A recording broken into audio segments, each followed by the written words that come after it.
us today. I'd like to read through something here real quick. The next major combat operations after Vietnam was Operation Desert Storm. The USAF was in a transition concerning the rescue forces. Consequently, the United States Air Force could only deploy one each squadron of HH-60s and H-3 helicopters. Special Operations Command, CENTCOM, augmented PR capability using Army Special Forces, Navy SEALs, 160 SOAR aircraft, and although there was a Joint Rescue Coordination Center and component rescue coordination centers, there were major issues with PR and command and control.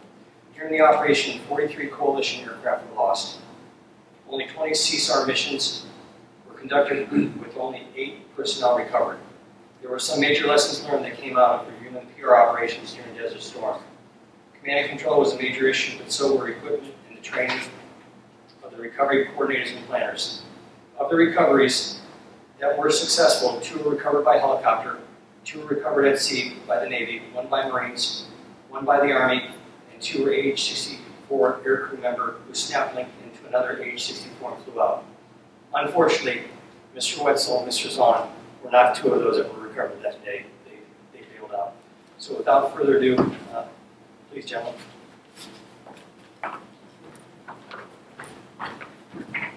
All right, so once again, gentleman there in the red tie used to be Lieutenant Bob Wetzel. I used to be Commander Jeff Zahn, and he is Major General Layth Iraqi Air Force retired. So Bob Wetzel, Jeff Zahn, Layth Munir, and if this works well enough through the presentations made would be Munir Wetzel Zahn LLC. Those are the names. So Colonel Duffy, I'd like to thank you and the Joint Personnel Recovery Agency for inviting us here. This is not the only thing we've done this week. We spent a couple of days with you folks. We learned some things, and they learned some things. The way we're going to run this presentation is first, we're going to give you some background. Some folks may not know what an A6E is. You may not know where Iraq is, so we're going to just do some things with the, on the board here. You want to? Oh, you're right there. Okay, so just move forward here. That's the A6E, and that is the A6E. That A6 intruder now lies, or pieces of it probably still lie, very close to H-3 airfield in Iraq. The bureau number is 161668. That is the plane we were flying when we got shot down. And I was in it when that picture was taken. He wasn't. I was in the right seat. That's what it looks like from the inside. The pilot sits on the left, and I sit on the right. Normally, there's a hood there, so you really can't see the radar's in the bottom, and that's an infrared television screen on the right. And I'm supposed to find the target with the radar, get it close enough, and then transition to the TV screen. Our specialty was invented around the time of Vietnam, early Vietnam. It came in, served throughout the Vietnam War. The idea was night, low-level attack, and we'll explain in this presentation why we made the decision to go in at a low level. Well, actually, I'll explain it now. It was because they told us the missiles were going to go up to 30,000 feet. So if one missile site was up, and we had sent 4 A6s in, you can't bomb from 30,000 feet. You have to bomb from 20-something thousand feet. We sent and do a dive. If we sent the planes in at 20,000 feet, we thought one missile site up, we would get shot down. So the idea was, and I'll explain how we were going to neutralize the missiles in a couple of minutes. But the thought was, okay, we're going to have to go low to get a low track crossing angle. And they got us, and Layth and I and Bob will explain that. We'll go ahead to the next slide. So A6E intruder, low altitude night attack, pilot on the left, bombardier on the right. That's tanking. We have a fun tanking story. But yeah, you just scroll through that. It's a carrier-borne aircraft. We were in the Red Sea. We're going to show you what that is. But that's landing, and Layth kind of thought that was an odd picture to put in this presentation because we didn't land. You know about that? Go ahead. That's the USS Saratoga. Forrestal was the first big carrier built, Saratoga second, and then a couple carriers later they started in the Dukes. But so it's a pretty old boat. Oh, and yeah, by the way, it's a ship if you have to drive it, and you don't call the captain, or you don't tell the captain the ship is a boat, but it's a ship if you have to drive it, it's a boat if you have to land on it. Go ahead. This is the area of operations. You guys know where the Red Sea is, I hope. We see nodded heads. And when we took off, we were somewhere around that little protrusion there. It's not exactly a peninsula. We tanked over Saudi Arabia and flew into Iraq toward the Jordanian end of it. The airfield was only, you know, in kilometers, we talk miles here, but how many kilometers was the airfield from Jordan? From Jordan, about 45. It was about 45 kilometers from Jordan and a couple hundred kilometers from Baghdad, right? Yes. Okay. So that's the basic who, what, when, and where. Go ahead, let's keep going here for just a second. That is H3 airfield. I won't jump ahead. That's H3 airfield. Remember, there's a little triangle there. Our target was toward the top of the picture that you see there. We were going after, it was actually the off to the top. Let me see if I can make my hand a pointer. But off to the top, over to the left, are petroleum oil, we call POL, it's gas tanks. We were bombing, in our mission, was to bomb the gas station for the airplanes. And the guy ahead of us had the tanker over the tower, and the two guys behind us had a hangar. Go ahead. So these are other assets, other airplanes that were in the strike. Off to the left were lots of an F/A-18. They carried two different munitions. One not really a munition. That thing on the left is called a TOL, Tactical Air Launch Decoy. I can still remember the name. And I actually kind of worked out the plan for the strike, and it all revolved around that TOL. Because what we do is we figure out what times we want to be on target, and then based on that we figure out, okay, what time do we want to make sure the radar is down, and then based on that we launch this TOL thing. And what the TOL is, it's a glider, but it looks like an airplane coming at you. So the general's surface-to-air missiles have to see that, and they don't want to shoot that down, or they're going to be brave and say, well, it's just a TOL, but they, how do they know that? So while that's coming, if they illuminate that TOL and try to shoot down that TOL, well, then that same airplane, well, actually would be a different airplane, the same kind of airplane, has something called an anti-radiation missile. And they can see that radar come on and they shoot the radar. So the idea was to shoot the radar-guided missiles using a combination of TOL and HARM, which just means, I guess, high. It means anti-radiation missile is the second one. H is something too. I thought it was high speed, but that would be an S later. But in any case, so those are some other aspects. That'll come in a little bit later when we talk about the interrogations, firstly, and then secondly, when we talk about how they actually got us. Can you guys hear me when I'm talking about? I thought you would be able to. But you guys might need the microphone. Okay, go ahead. Okay, this was the strike plan. And then one thing about the strike plan, this wasn't, I actually planned this, and it wasn't the original plan. The way it worked was the first airplane hits this initial point, which is IP, and it's like a 053 heading in, and we try to blow up the petroleum, or no, the first guy tries to hit the tower. We come in 1 minute later. It was going to be 11:01 at night. We were going to hit the gas tanks, and then two guys came in from the left side. But originally, it was supposed to be the first guy coming straight up the middle, and then we would come over from the right side, and then two guys in a row. And the idea behind that is one guy comes in from here, so they're looking here, and then the other guy comes in from here, and then another guy comes in from here. Then there's no reason to flip the directions anymore because the second guy comes from the same way. But what happened was a couple of weeks before the strike, some secret agent guy came in and said, hey, they found this something called a Hawk missile. It was the big missile for the U.S. in the 70s and 80s. Now the Patriot is the frontline thing. But they said, we saw an emitter, a kind of radar that looks like a Hawk missile, and it was right on the center there in front of H3. So my executive officer says, oh no, we're going to have a Hawk missile. We got to replan this thing. And I said, no, XO. It's not.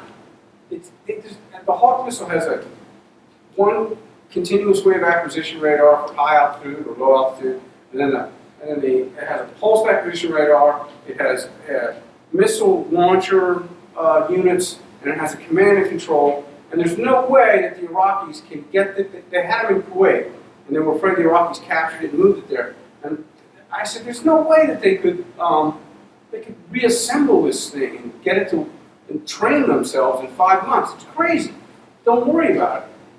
But he said, look, it's on my strike route, and I had to acknowledge that. So we switched the plan around so that there would be one from the left, one from the right, instead of one from the center, one from the left.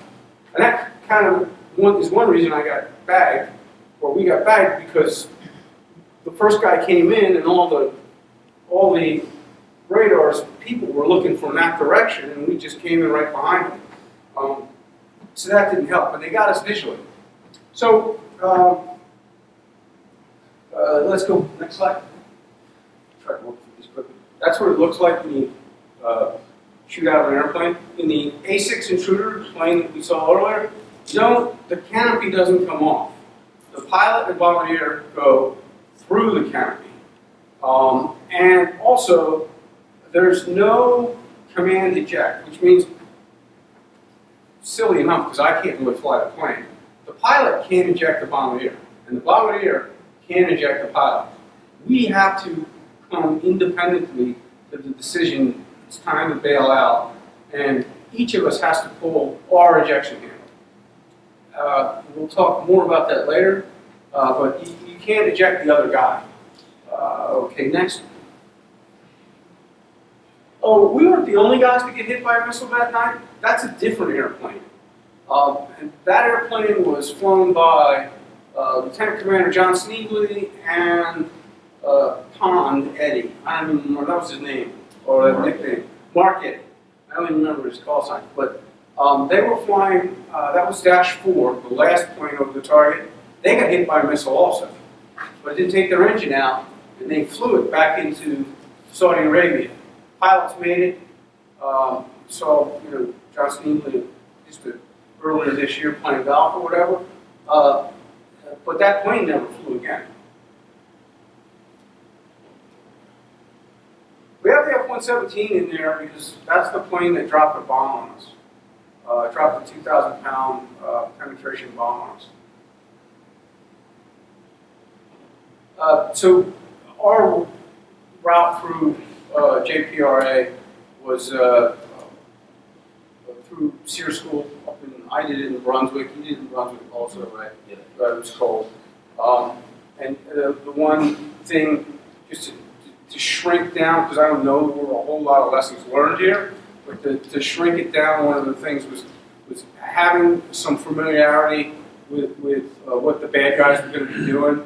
Gave us a whole lot of situational awareness, and one lesson learned I like to say is that having a codified code of conduct is better than being trained in that specific codified things that you have to. I'm an American Fighting Man, Serving Forces. Never surrender my own free will. The keeping faith with your fellow prisoners. Having those codified things and having them drilled into you is better, much better than just trying to love your country and keep faith with your fellow prisoners. Go ahead to the next one. The other, the separation of church and state here. I would also say, we prayed a lot through this, and my other, and Bob can chime in if he wants, but my other lesson learned was his prayer regime. He's Catholic, and they have more codified prayer regime. Mine was more ad hoc. I can walk through. I probably will. How I prayed. But after the war, I kind of decided that his codified prayer regime was more effective than my thankfulness and thank you, Lord, for my parents and friends and on and on. And please, take my soul and help me walk the way I should walk for this, what remains of my life in captivity. That was sort of my prayer regime over and over again. But I don't know that you can incorporate that into training because it's, maybe outside the realm of what you're supposed to be telling people in training. But I can say it, and that's one of my lessons learned. So cut to the chase on that one.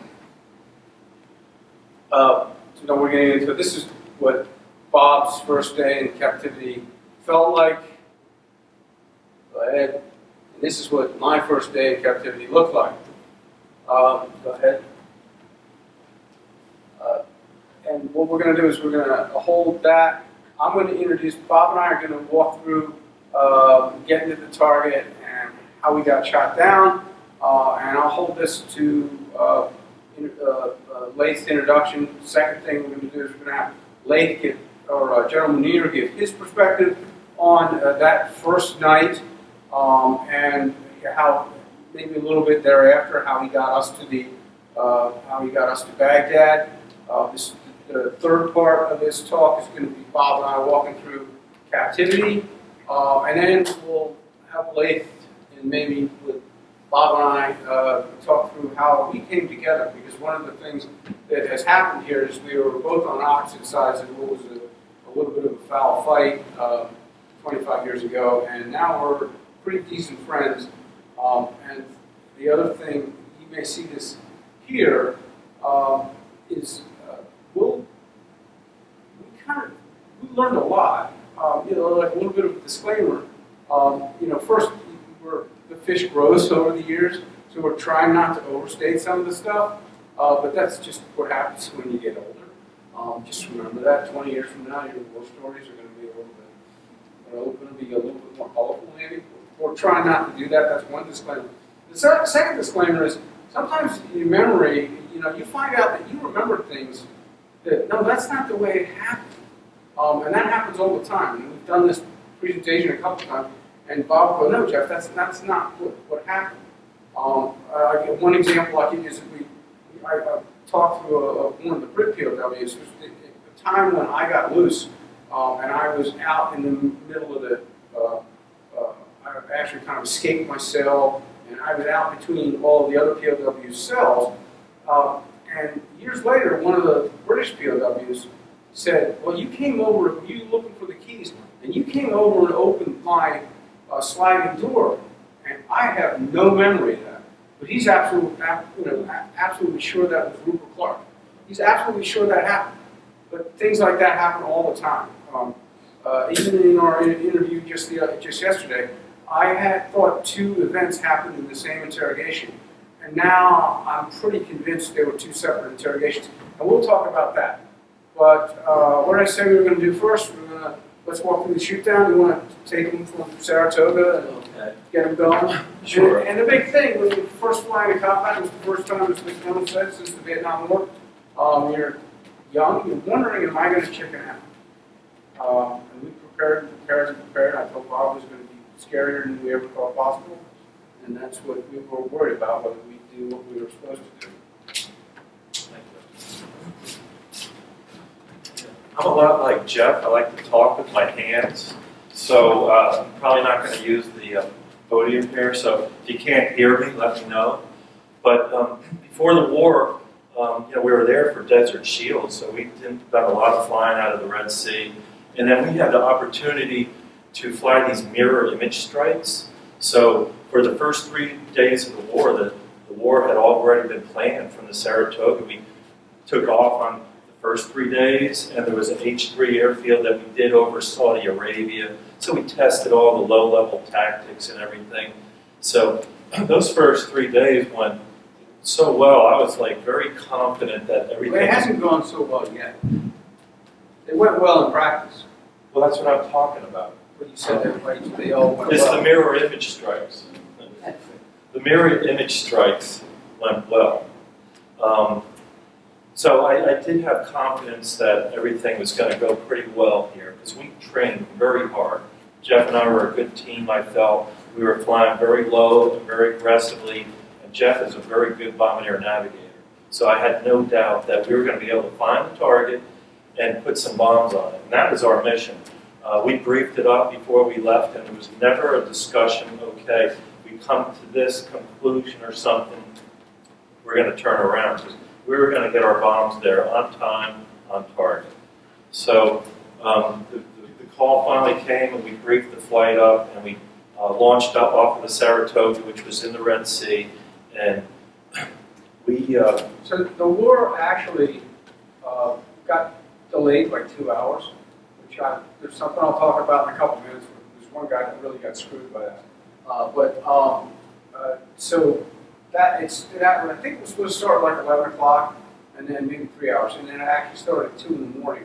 And so everybody's time on target got pushed back by 2 hours. So to place us, that was kind of the first morning, and then there was some day strikes, and then we were the next night, and we were left at about, 8 o'clock? Yeah. We took off, and we were supposed to get there at 11:01. Yeah. So there were some strikes that first morning, and then a bunch of day strikes, and then our turn came. And so we launched off the carrier about 8 o'clock at night. And as per our routine with these strikes, we had to go over Saudi Arabia and get some gasoline or fuel. And they had already set up, the Air Force KC-135s had set up tanker tracks over Saudi Arabia. And we took off as a 4-plane, so we all met up at these tanker tracks that we had done before. And during the mirror image strikes, they all went very smoothly. We were able to join up on these tankers and get our fuel. Well, it went smoothly, but we're doing a whole airstrike, so all together there were 18 planes off of 4 tankers, and it was just, don't look, you'll be a witness, because it was a mess with all those planes up in the air, flying around. Each tanker was like 1,000 feet apart. And then there were four planes on each tanker. So yeah, it did go smoothly. We got it down, but the whole thing was not it was a controlled crash. It was not a great, a real settled evolution. Yeah, I mean, it went smoothly, but only because we had done this numerous times, and we were professionals at it. You know what I mean? It was scary to see this stuff because we don't have air-to-air radar. So it's just flying off a TACAN and meeting these guys at certain altitudes. And they do. They have KC-135 at 1,000 feet, and they're only a couple miles behind. So they're all going on a big trail. And joining up on this thing at night, there's nothing but lights out there blinking. It's all over Saudi Arabia, so it's safe. So just that whole evolution, joining on this was stressful. But we did. We joined up, and we had a spare with us, too. We launched a spare, so there were 5 of us out there. And at this night, we have to get gas to go to our target in Iraq. So we join up, and of course, there's a cloud layer there this night, and it's very turbulent. And I could not get in this basket. You saw the video, the picture of it. So we're behind there trying to get gas, and the throat is bouncing around and everything. And so Jeff was able to communicate to the tankers on the radio to move to a different altitude so to find some smooth air. And as they were doing that, I got the gauge. You think, but jet attack airplane, big engines, we go fast. Climbing those 135s, I mean, I don't know what kind of engines they put on them, but we could barely keep up. And it's a big plane. Yeah, I was at full power as this thing was climbing, so I had nothing left. And I told Jeff, if I don't get any gas in this, I'm getting off to the side. But good or bad, we got some gas. And because we had, our ordnance on this were these Mark 20 rockeye bombs. So they're the bombs, about 500 pounds, and they open up and they have the smaller bombs that would just, we lay them down across those oil tanks. Just one of them hit the oil tank, and we were going to get a good detonation. So we had a lot of drag on the plane, and climbed out. We did get the gas, and do you want to cover that? You probably want to kind of cover that fuel. Okay, Yours- so the A6 has 18,000 pounds of, no, 16,000 pounds of internal fuel, and then you put 3 drop tanks on it, so it has 22,000 pounds. And when you take the gas, there's quirks in the fuel system where if there's, you have to click a switch to let the gas go down into the drop tanks. But we couldn't get gas down into the center line drop tank. So you have to do something called raise a manual fueling handle. So it sits between us, and it's a really squirrely, just, this plane was built in the 60s, right? So it's a really squirrely little handle. You have to pull it up. So you pull up the manual fueling handle, and that allows the fuel to go down into the drop tanks. So we did that, and we filled up our drop tanks. Said goodbye to the tanker. Now you have to put the manual fueling handle down. As I said, it's a rickety little handle. It kind of wobbles when you try to push it. And I tried to push it down, I couldn't get it down. And the problem is, if you can't get that thing down, the fuel can't come from the wings. So you got fuel in the fuselage, the wings, and the drop tanks. You need to get up to get the fuel in the drop tanks. You need to get it down where the fuel won't transfer from the wings, and you can't use any of the fuel in your wings. And as we're going into Iraq, I couldn't get that thing down. And I actually unstrapped out of my ejection seat, and I was as we crossed into Iraq on my first combat mission, I'm kneeling on the ejection seat, trying to push the ejection handle down. I think I got it down. We know that I strapped back into my ejection seat. And I remember going over the border, I'm thinking, well, I think it's 6,000 pounds of gas. I didn't look that up, I don't know. But I'm thinking, well, if I didn't get it all the way down and we can't get the fuel out of the wings, we'll at least make it back to Saudi Arabia. So that's what we went on. Then we get down to low altitude, I'll let you cover rolling in. Okay. Yeah, so we got the gas, and the way the A6s like to do things, we kind of do them on our own. So we knew the strike lead, which was we call him -1, the first A6. His target, time on target was 11 o'clock at night, and ours was going to be 1 minute later at 11 o'clock and 1 minute. So we don't fly formation after we get this gas. We all separate and go our own ways and do our low levels into this target. So what we did, we descended down, and going into, we were flying over the desert, so even though it was at night, we were able to fly at 200 feet most of the way into Iraq. And Jeff and I, we went over the combat checklist, make sure the armament panel's all set up, and everything was looking good. We were right at 200 feet, about 420 knots, and even though we were running a little bit late because of the whole refueling fiasco, we were able to make up some good times because we had to drop our bombs on time. So you can't be earlier, you're running the guy in front of you with bombs. Actually, in our case, it wasn't that big of a problem because they were further down range than us. But you can't be late because the guy back of you might be hitting your bombs, and also the guy behind you is depending on the shock of your bombs hitting to help them, distract the enemy. Is that a way to put it? In our case, that part of the strike worked. It was blowing up right on time. Yeah. And yeah, what he's getting at is if -1 drops its bombs, there's this huge fragmentation of ordnance there, and if we fly through it, we're going to wipe out our engines. So they explode, and then it'll settle down. So it's very important we're all on time. And, you know, all the way through, I'm not sure how long it was physically, 20 minutes, maybe 30 minutes of flying time. Everything was very dark out there, and I heard some stuff from other guys that flew earlier in the day. You could really see a lot of AAA and things like that. And I was like, I knew we were going this way, and I knew what my target was way out there. I had not seen anything yet to show that there was any kind of. I remember a Triple A. searchlight, like looking Yeah. around. This is my first combat mission. I'm Yeah. bouncing around and looking over there, and there's a searchlight, like a lighthouse, kind of looking for us. That was a little bit spooky, but relatively quiet. 2 minutes to start a target, Alpha heading 053. We're going to be doing 480 knots. Time on target, whatever it was, 2 minutes, 10 seconds. Yeah. So we got to that initial point. I think you remember seeing it on the slide. It's about 20 miles away from the target.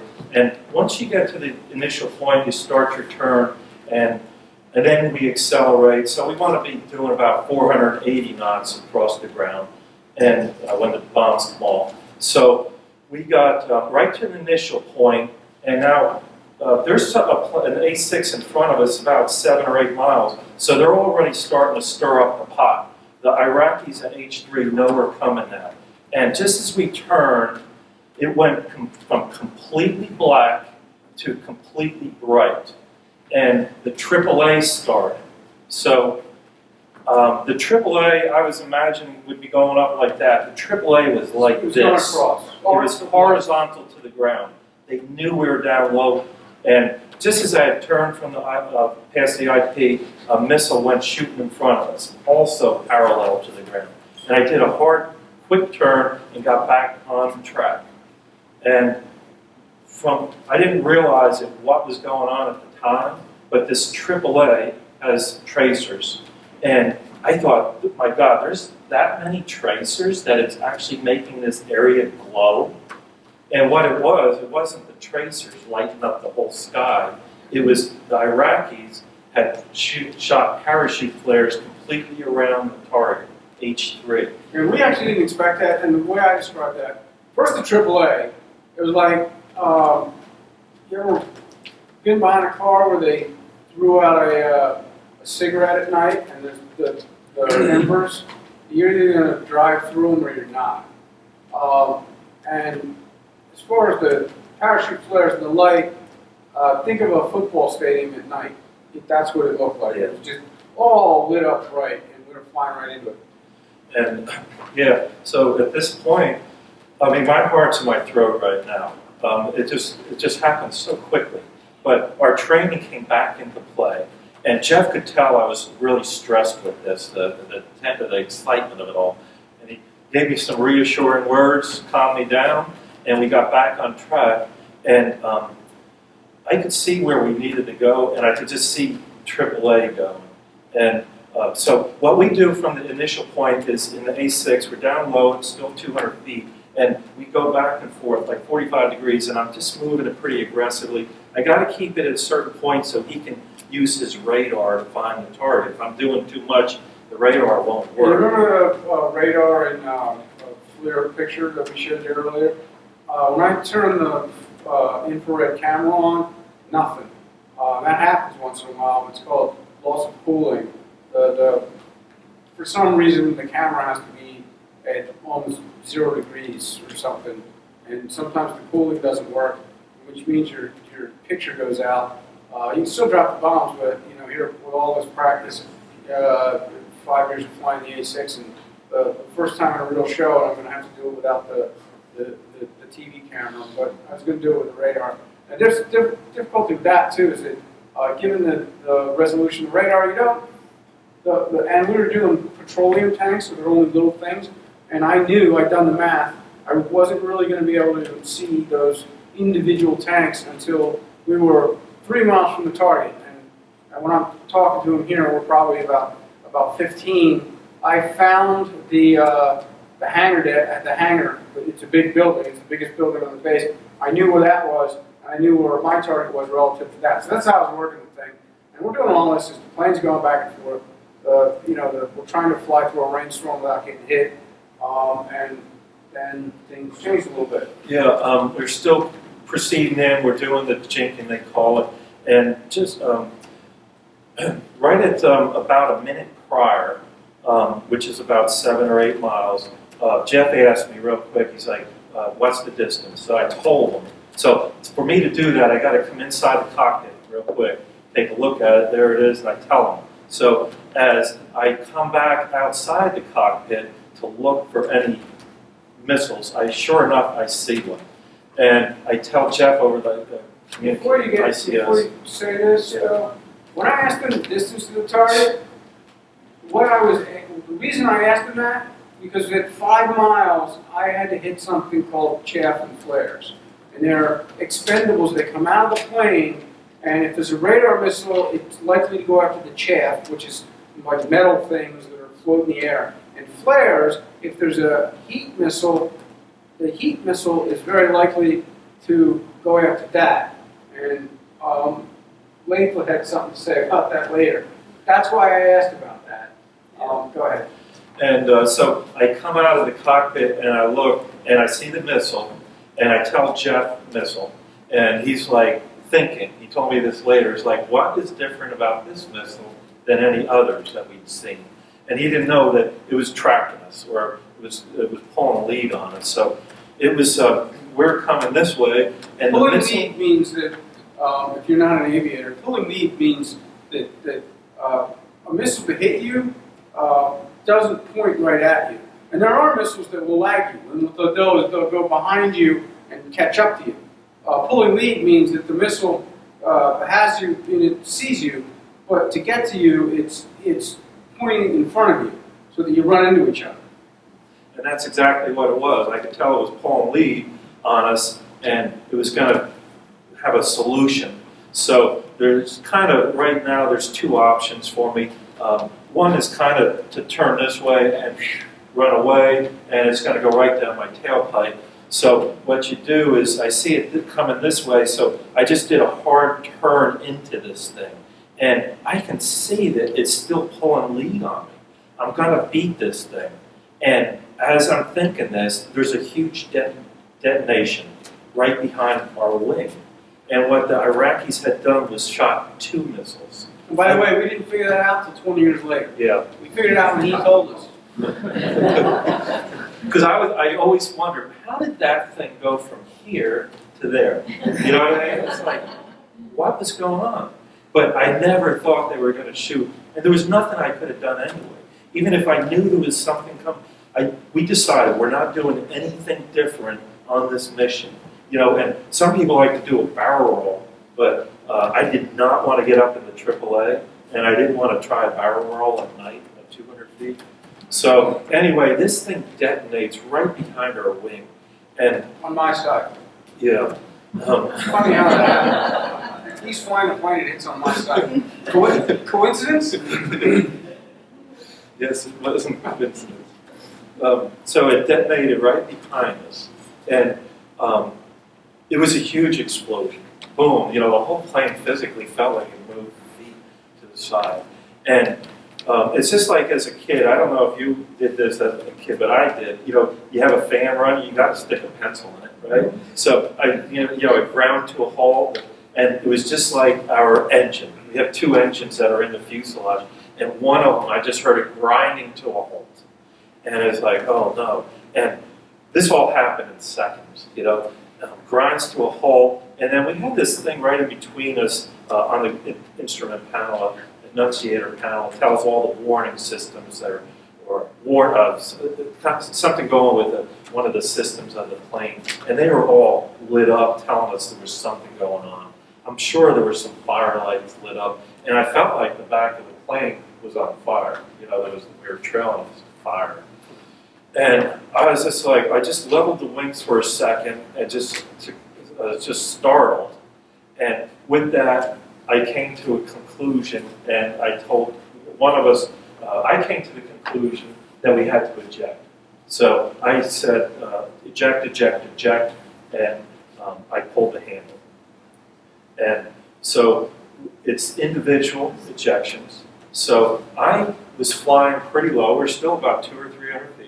So I still had my right hand on the stick, and I really didn't want to let go of it because the trim of the plane could force the plane down. Trim is the plane. When you fly the plane, you trim it up so that it flies level. Sometimes you'll trim it so that it naturally goes down or naturally starts to come up, and like sort of an adjustment on the like the neutral point on the controls is forcing it to go down, or the neutral point is forcing it is tending it to go up. Yeah, and I like to fly with the stick just a little bit of pull in my pushing on my fingers, which is nose down trim.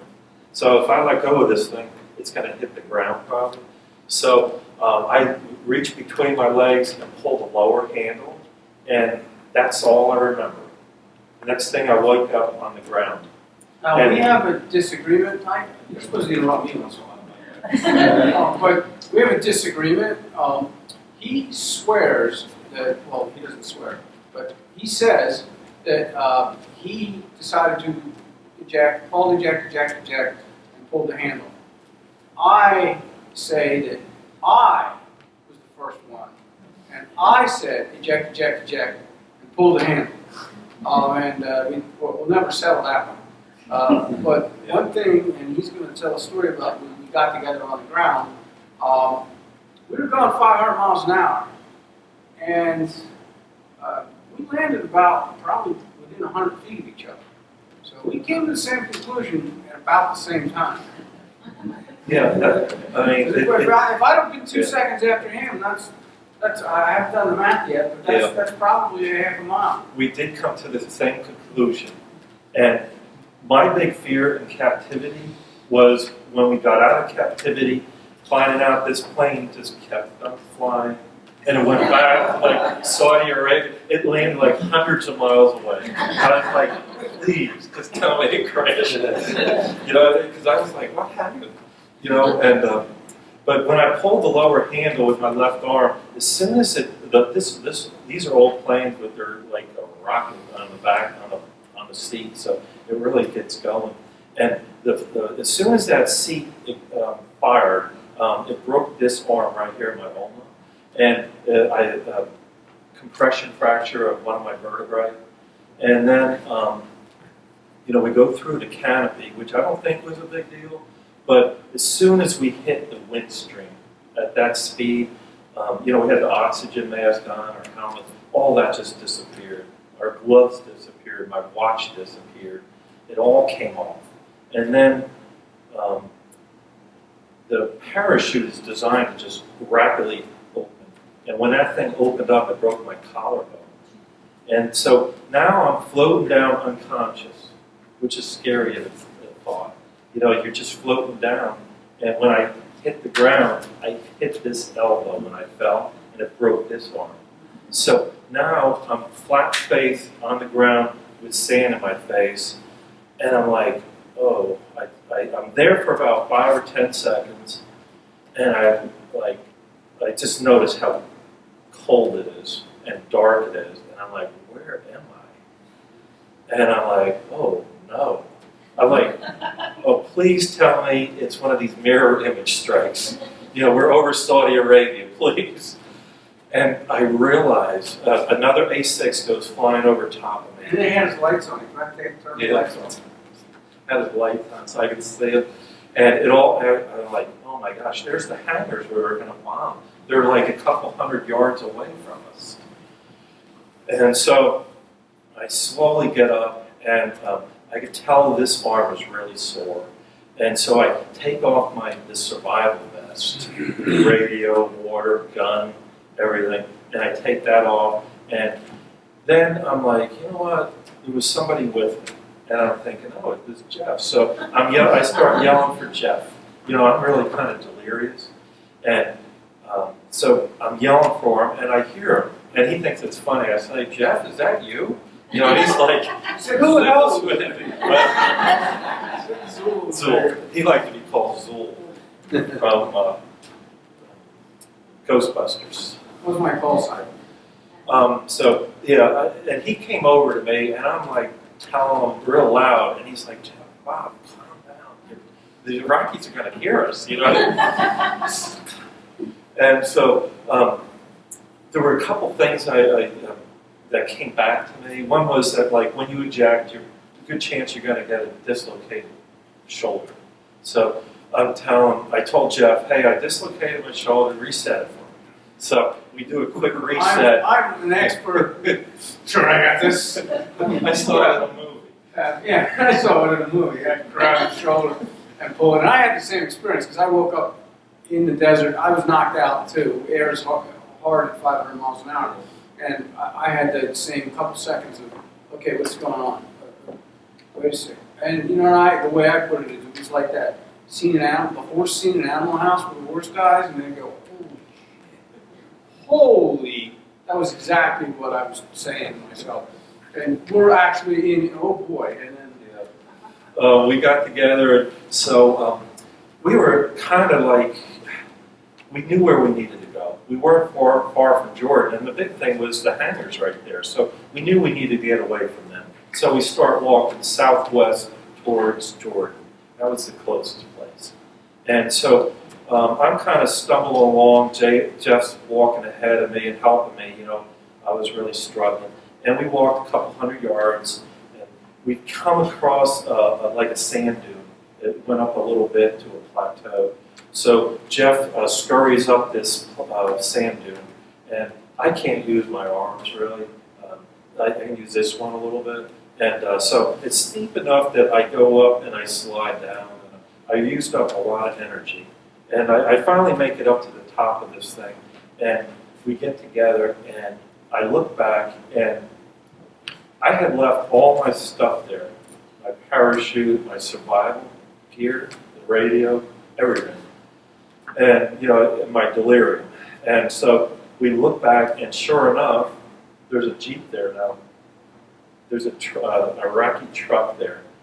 And so we like, all right, we need to get going. And we look out to where we need to go. There's trucks out there now.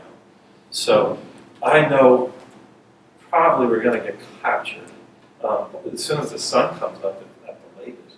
So we walk a little bit, maybe 50 feet, and I just tell Jeff I'm really exhausted. I need to take a little break. So he's like, all right, let's hide in this gully here. So I lay down in the gully. Jeff gets down there with me. He's like, Bob, give me your radio real quick and call.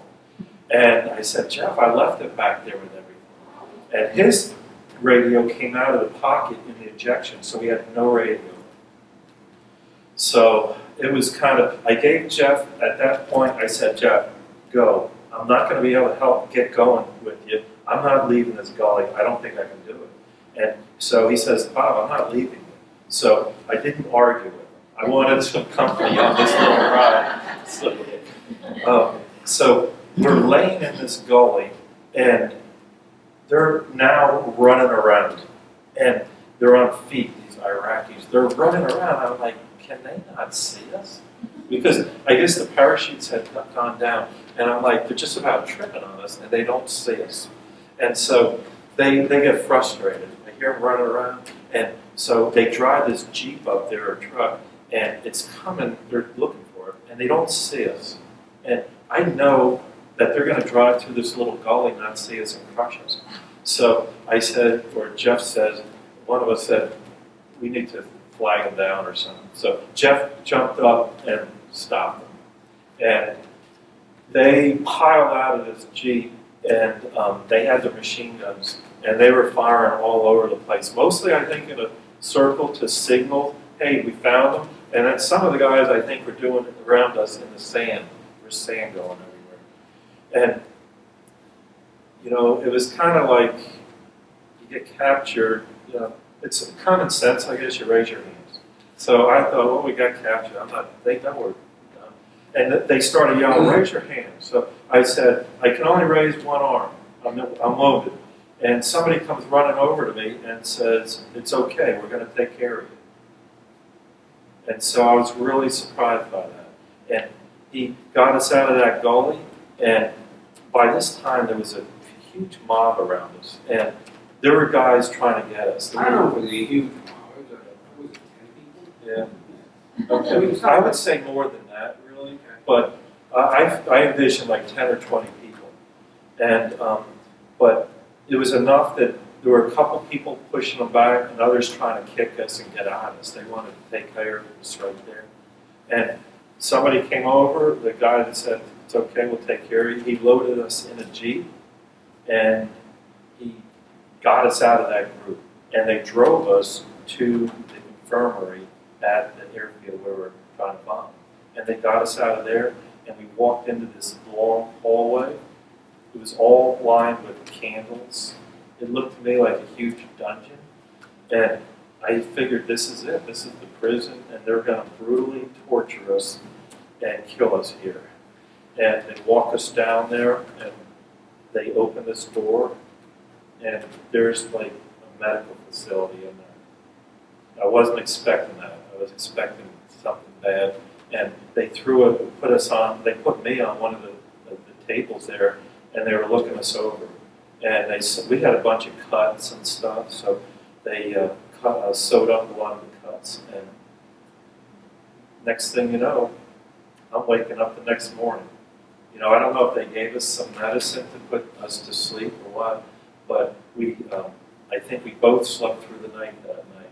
And then the next thing in the morning, I hear some stirring, and they came and got us and loaded us onto a Chevy Suburban and loaded me into the back of it, and Jeff in the middle seat, and then there was a driver and at least two guards, if not three. Yeah, so I said earlier that, you know, we learned to stop talking to each other, and some of our memories are different.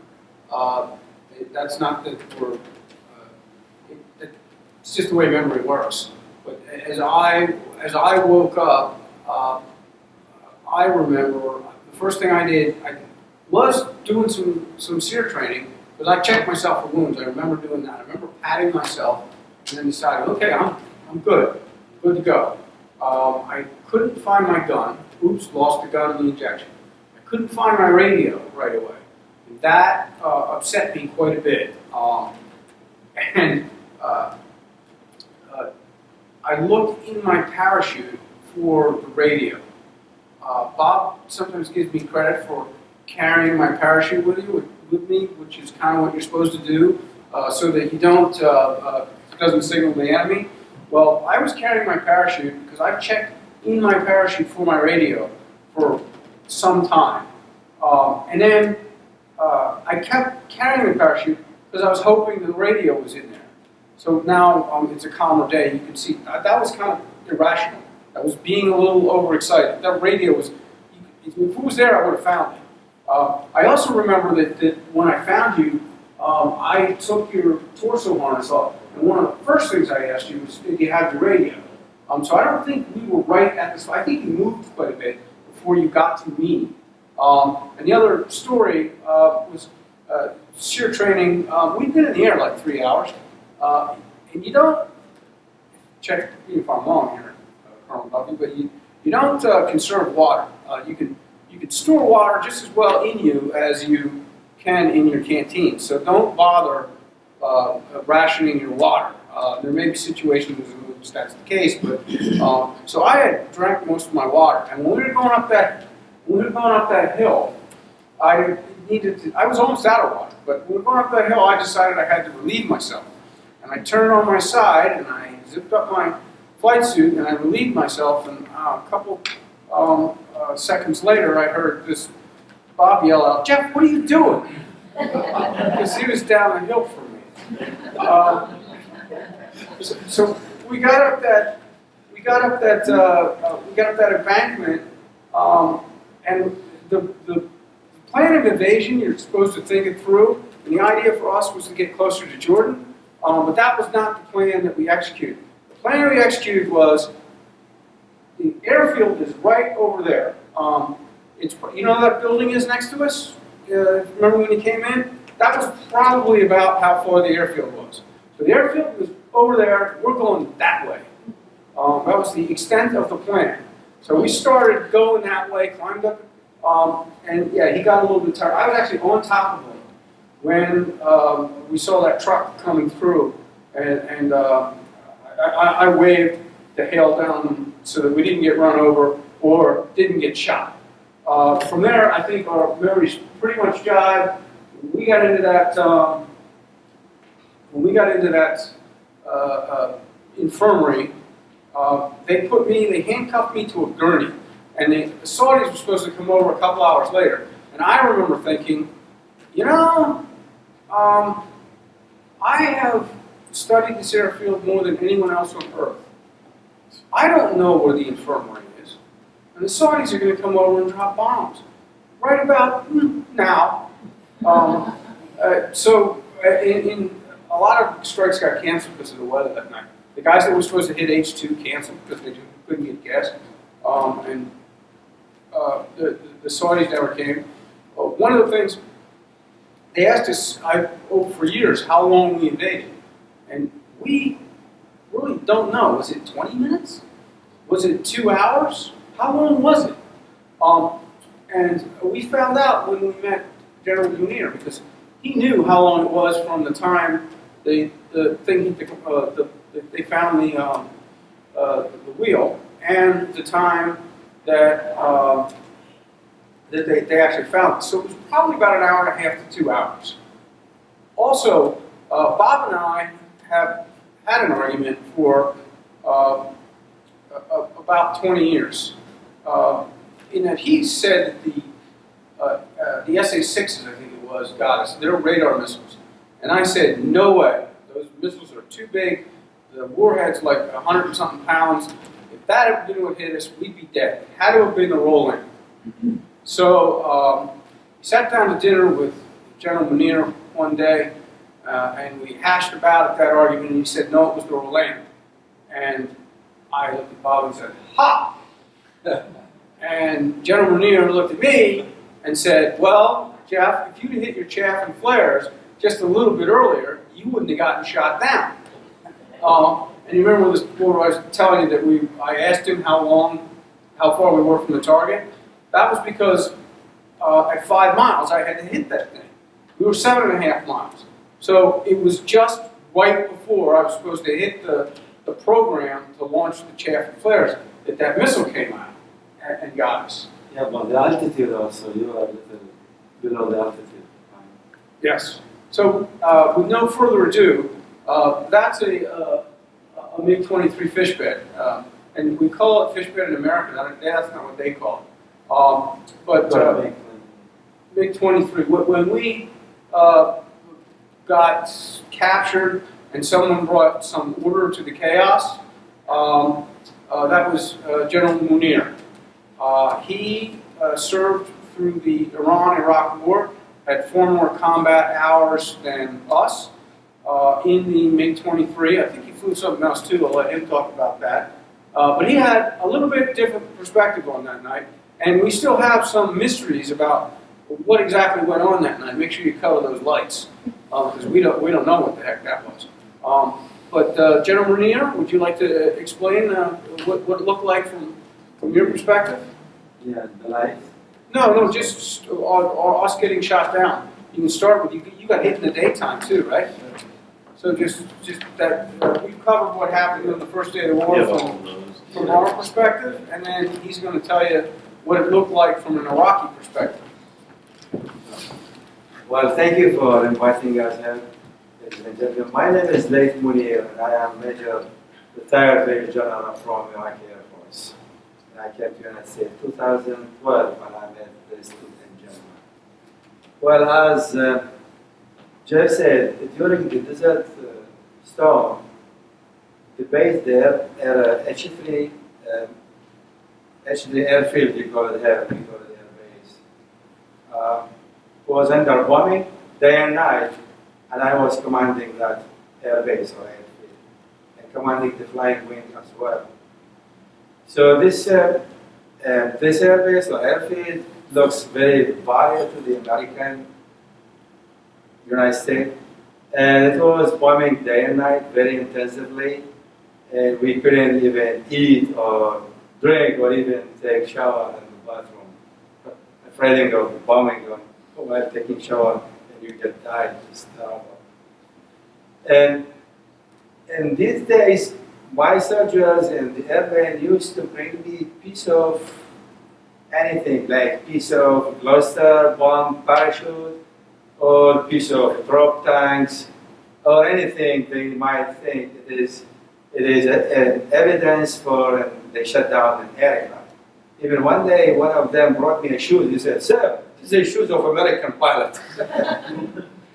And I always, of course, tell them disappointed there's not enough evidence.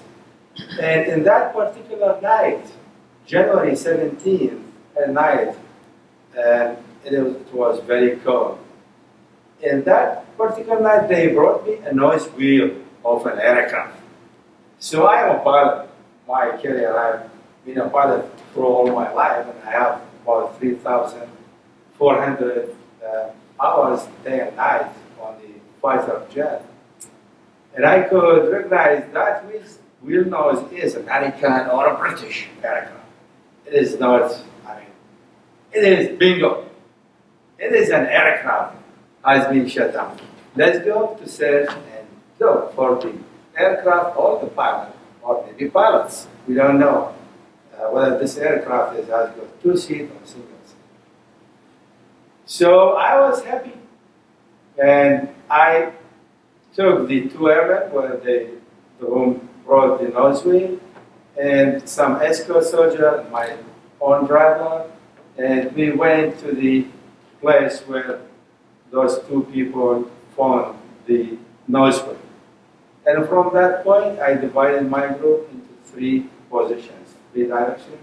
Every group goes in different direction, looking and seeking for the aircraft, down aircraft, or the pilots.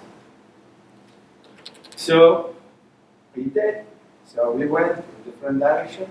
After about an hour searching in all the area, I had a shot, Kalashnikov shot. Then I immediately ran away with my group to the place where I had the shot. And I saw 2 American pilots lying on the ground, in a small log with their parachute. And one of their radio was transmitting, and I put it down, off. And then I immediately loaded them up. One of them was injured in his face, and the other one had multi-cut and broken arm. And I gave all my orders because I was commanding there. I was the head in that area. No one touched these 2 pilots or 2 prisoners. We want to take them for investigation. So I immediately loaded them into my own jeep, the military jeep, and took them to the infantry of the air base. And while I am there, I asked them what their names and for rank, and they told me. Then infantry, where they were given medical attention, and the guy in charge in the hospital, his name is Ali, and he used to play with me chess every night before the war, so he likes me very much. And I told him, look, Ali, Dr. Ali, I wanted to take care of these 2 gentlemen. We need them and do whatever their injury, cure them, and do whatever you feel, you're supposed to do. And he said, yes, sir. He likes me very much. So, and then I asked Bob, I think, what aircraft did you fly? He said, Intruder I-6. I know it is Intruder I-6. It's a ground attack. It's a 2-seater and twin engine and all-weather fighter, and it has got a very advanced avionic, and it can carry even a nuclear bomb, and it has the ability of air refueling. That's all correct. So I knew that one of them, Lieutenant Bob Wilzer, the other one, Jeff Sion, was the bombardier or the navigator, and Bob was the captain of the airplane. And I kept them there, and I told Ali to keep them safe because they were around the hospital were many soldiers, angry mob Iraqis from different airmen, technicians, administrations. All of them wants to harm, and we don't know, to harm or to kill these 2 pilots. So I was responsible about their safety and their well-being. And then in the early morning, I kept them for safe. They slept. In the early morning, I loaded them in the Chevrolet Suburban, my own car, my own driver, and one from my escort. And I told the driver and the escort, take them to headquarters, Iraqi headquarters, and don't stop, go direct to that place. And he said, yes, sir. Then they went. That was about between 5 and 6 a.m., I think. And later, two hours or 1.5 hours later, as I expected, one full bird colonel came to me. He was in charge or commander of the air base or airfields base guard. We call them commanders. They are very bad people. They eat the animals alive. If they see a snake or a deer or rabbit, they might eat it without maybe raw. So he said, where did you send these two American pilots? I said, I sent them to Baghdad. He said, no, it is my duty to arrest and integrate them. This is not good. What you have done is not right. And I said, well, I talked to the chief of the Air Force, and we had agreed these two pilots had to be sent to Baghdad for investigation. He said, no, I will tell the headquarters of the military guard or whatever, the Coast Guard, National Guard. I said, go, do whatever you feel like. My decision is made in coordination with the chief of the Air Force, the Iraqi Air Force. And he left very angry. After about an hour, as also unexpected, and one guy came to me. He was the security in charge of the airbase. His name is Nasser. He is cousin of Saddam Hussein. And he was a captain. And he said, sir, you are a brilliant officer.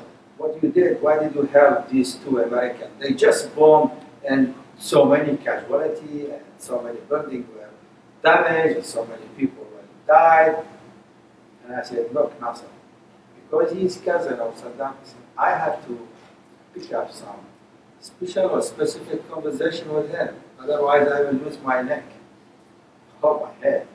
So I told him, look, Nasser, these two pilots, yes, I am not threatened. I am not helping them.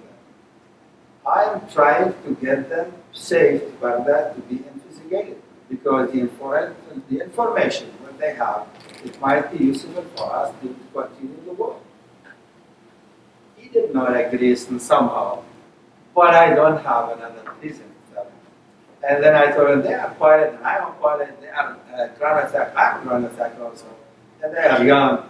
So why should we kill them? He said, no, we should kill them or we should some other wars. Now, Layth,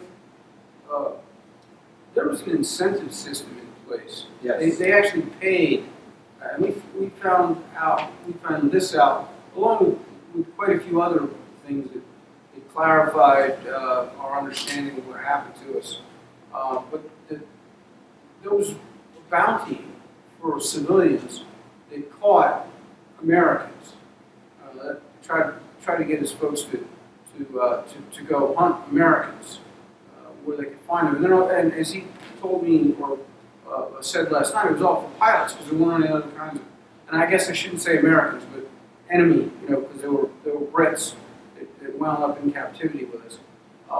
And one of the things that can happen, if you think these guys are a little bit, I don't know if you know what happens with the Soviet system where there was the military chain of command, and they usually inserted somebody who was a political officer.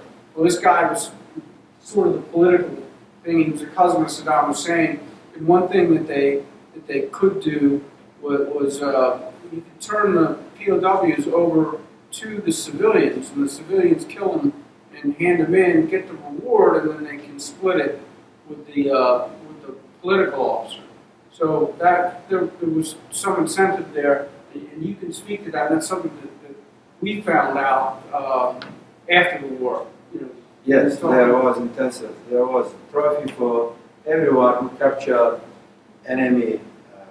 Of course, in that day, there were no ground troop, only aircraft, because Iraq was born from the sea and the base, the Gulf bases, and from the sea, either is aircraft carrier or nearby. So we were looking only pilots because they might eject if they have shot by missiles or accident. So that it was trophy and big money for the people who can capture any of the American or from collision, because the Americans were not, they were French, UK, German, Italy, Norway, Australia, and plus the Gulf, Saudi Arabia and Kuwait also. We captured one pilot, one Saudi and one Kuwait also. So we were looking about the pilot only. So the trophy, or let's say what you call it, it is for those people who capture one of the pilots from this unit. You also said that we got to talk to Colonel Duffy's folks yesterday, and they interrogated us pretty thoroughly. You were talking yesterday about how your chances of survival often depended on where. You want to, Yes. the animals. Yeah, and and one of the question I was, yes, he said, are they lucky? Well, I guess Bob and Jeff were lucky because they ejected just close by the fence of the airfield. After they ejected, after I sent them to Baghdad, 4 days later, they brought me a body of a British pilot. He flies in Tornado, and he ejected near Rukba. Rukba is a city close to airfield, HT airfield. And that guy he was major, and he was wearing a flying suit, but he had bites from the foot until his chest by dogs or wolf, we don't know. He was already dead. And I sent him to Baghdad by special transportation. So Bob and Jeff were lucky because they ejected close by the fence where population people, so we could survive. Had they ejected in the middle of the desert, they were being eaten by dogs or even the commandos. I just mentioned the commandos. They harm everyone. They could have killed them. Or if they ejected close to wherever, nowhere. It is desert. In that desert, you don't know, are you in Syria or Jordan or Saudi Arabia or in Iraq? You don't know where you are. It's a flat desert and full of animals. So they were lucky. So the location he asked me yesterday, it depends. He said, how we can survive the pilot they eject? I said, depends on the location where they eject. So they were lucky ejecting with the best. Of course, if the pilot eject in a city where the population there, he's good. But if he eject in a desert, like those people, they maybe kill him or maybe sell him to other people or maybe get the trophy or whatever. You want to do the ask him when you asked us those lights you saw later in the night? Yes, I was crazy. coming to that. Yeah. After we took the two gentlemen to the infantry, it almost about, and after they slept, it took about 45 minutes till I pick you up from this go to the infantry, then you went to sleep right then. And after that, I came to my officer place, and then we heard a lot of noise, aircraft noise, and full projectors, lights. And the airfield, it changed from at 11 at night or 12 at night into at 12 noon. We couldn't see even. So we were hiding under the shelters and under the ground because of those two too many projectors. So they were looking for Jeff and Bob probably because their radio was transmitting till I put it off. But I don't know, the other radio may be still transmitting. So this radio is good with the gear of the pilot. Anyone eject, this radio transmits automatically so that it gives signal to the rescue and search and rescue other, mostly helicopters. Sometimes A-10 or sometimes some low speed or See, this is where we find out stuff. We don't know that automatically. Until today, until yesterday, we did some presentation like this in some other area, and we always had big rank of officers watching us like in government. And we did ask this question until the moment we did not get any right answer for this mystery things. Where these lights come from, and what type of aircraft were carrying it, what method they used to find the aircraft. My guess they were no. One of the American officers we met, Lawrence, is that? He said helicopter. Oh, one of my squadron mates, AJ, Greg Valeros, Lawrence, yeah. whether or not I was limited credibility there, 'cause if what he said was true, I would have known about it because of my position on the carrier. But so he was saying helicopters, but the conundrum, and the general and I agree, is look, I couldn't get in there. Right? I can't get in there at 450 knots, blowing flares. How's that helicopter going to do that? So there's some kind of asset, so we're just going to leave that a mystery, I guess. Yeah, the airfield was well defended by the air-to-air, ground-to-air, air defense weapons, we call it. And so if the intruder hit, how the helicopter can come there after 1 hour, let's say. We don't know. That's the mistake. So, but we might find someone to tell us the answer. Yesterday, Jeff said, those people who interviewed us yesterday, they know, but they wouldn't. They don't want to tell us. We're talking about your 100 Okay, Yes.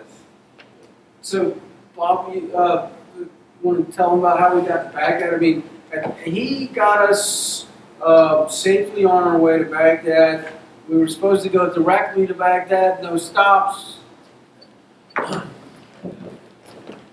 So, Layth gave us, he loaded us in that Suburban and we drove to Baghdad. And we did tell Layth, we did make a stop, even though he gave the orders to go directly there. This guy, the driver, decided to stop at his house in the middle of the desert. It seemed like a small little town. And so he stopped there, and it was just small. I just remember we were able to get out of this Suburban and go to the bathroom behind this building, and I got a quick glimpse of me in the mirror, getting out the side mirror, and that's when I really saw how my face was. I had, when the helmet came off, right above my eye, so I had a patch on it, and I just really realized that I wasn't in that good of shape. And I was really disappointed with myself that I had ejected and landed in bad condition. And it just reinforced it when I saw what I saw in the mirror. And so we went to this guy's house then, and he, they went into the house quickly, the driver and the guards. And while we were in there, there was an angry, well, I don't know, but another group came around the Suburban, and they were coming up to us. And they were just signaling to us some things like they wanted to finish us right there. That kind of got our attention. And I asked the guy for some milk or some water. He went in and got some milk for us and pita bread, I think, or something. But it was just a brief stop. You like to go now? Goat milk. You didn't like it. Yeah, I didn't drink it. I thought I don't want to take a chance. We had the same experience. We passed it along to the debriefers yesterday. both of us at first were a little reticent to eat. And, lesson learned is, I remember when they were starting to feed me, they give me some rice, and I'd be like, no, that's it, I don't want it. I didn't want it. He didn't like the goat milk. I think I drank it, but in retrospect, if they give you a chance to eat. The other kind of nasty thing, I don't know if this is a real entertaining or fun thing to say, but in this experience, there's a lot of peeing and feces, and it's really nasty and dirty. And dysentery is a smelly, just nasty, painful, ugly thing to have. But my counsel is, if they give you a chance to eat. If they give you a chance to pee or go to the bathroom, do that. So yeah, they did feed us, and we weren't really in the mood to eat right there at the get-go. And we just, it was kind of a quick stop, probably less than an hour. And we got, they got back in the Suburban, and then we drove. And for me, I just didn't want to, wherever we're going, I don't want to get there. I know where we are now is good. And don't get me to this place. And so we drive and drive, we finally get somewhere, and we get out, and it ends up being Baghdad. And We didn't know this necessarily. Yeah, I thought, because before the war, they kind of gave us a quick brief and said the POW camp, I remember hearing, was up near Turkey. So I was hoping we were near the Turkey border of Iraq. And I thought, Chuck Norris might be able to rescue us up there, but Baghdad, no. So we get out of this Suburban, and I start walking to the prison, and I fall flat on my face. So they pick me up and take me inside, and he starts looking me over. He says, "You got broken bones." And the next thing I know, I can hear this ambulance coming up, and they pile me into this ambulance and drive me a short distance, probably 5 or 10 minutes, in Baghdad to a hospital. And so now it's nighttime, and they take me out, and they take me up to an operating room, and they lay me on the operating table. And I have a lot of things going through my mind right now, and I'm certain that they're just going to cut my arm off. I know it's in bad shape, and I know they're not going to give me any anesthesia. And I'm going in a little bit of a panic. And so as I'm laying there, I think I see this thing come down over my face, and it's anesthesia. And so I'm still in a real big panic, having a problem breathing almost. And the guy's like, "Calm down, just breathe naturally. Go ahead and recite the U.S. Postal Service creed." It's in Iraq. Yeah. So this is the doctor that's going to take care of me. So it was just kind of reassuring there. And next thing I know, I wake up the next morning, I got a big patch on here and a big patch here. They operated on the ulna here, put a piece of metal in, and a piece of metal up here. And they did a very good job for me. I was lucky, it was at the The guys at beginning of the Bethesda war. said they had to redo one because there's a bolt that went too far, but the guys at Bethesda said it was competent and done, right? Yeah, it was well done, and I was very lucky, beginning of the war, and they still had the desire and capability to do it. But he's right, the arm, my physical therapy was just moving, he said. So the next day I moved it, I could feel stuff scraping and stuff going on in there. So I was like, I'm not going to move this thing till it heals. And so what happened was these screws came through this joint, and so the screws coming through were scraping the joint. So I didn't move it, but when I got back to the States, I couldn't move it more than this, and they reoperated on it. But I was very fortunate. He flies now, so. Yeah, I was very fortunate.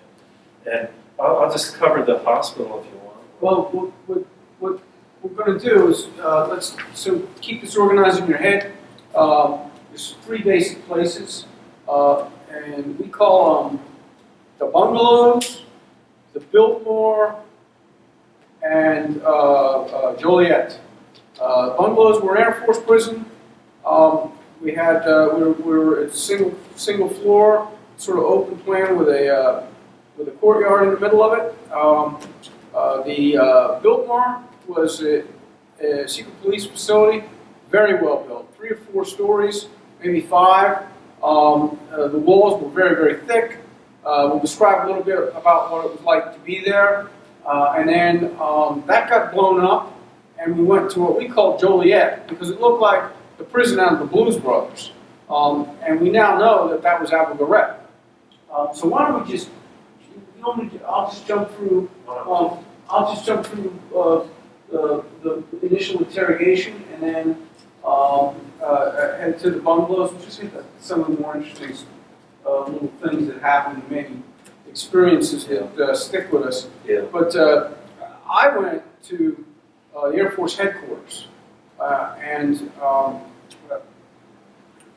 the first night there, handcuffed me to a gurney, and I was actually sitting next to John Nickel. Remember, I told you there was someone that got really screwed over because of the whole thing started 2 hours late. Well, he planned to hit a small airfield at night, and because it was 2 hours late, the tactics he was going to use at night, which was a loft, he was doing those in the daytime.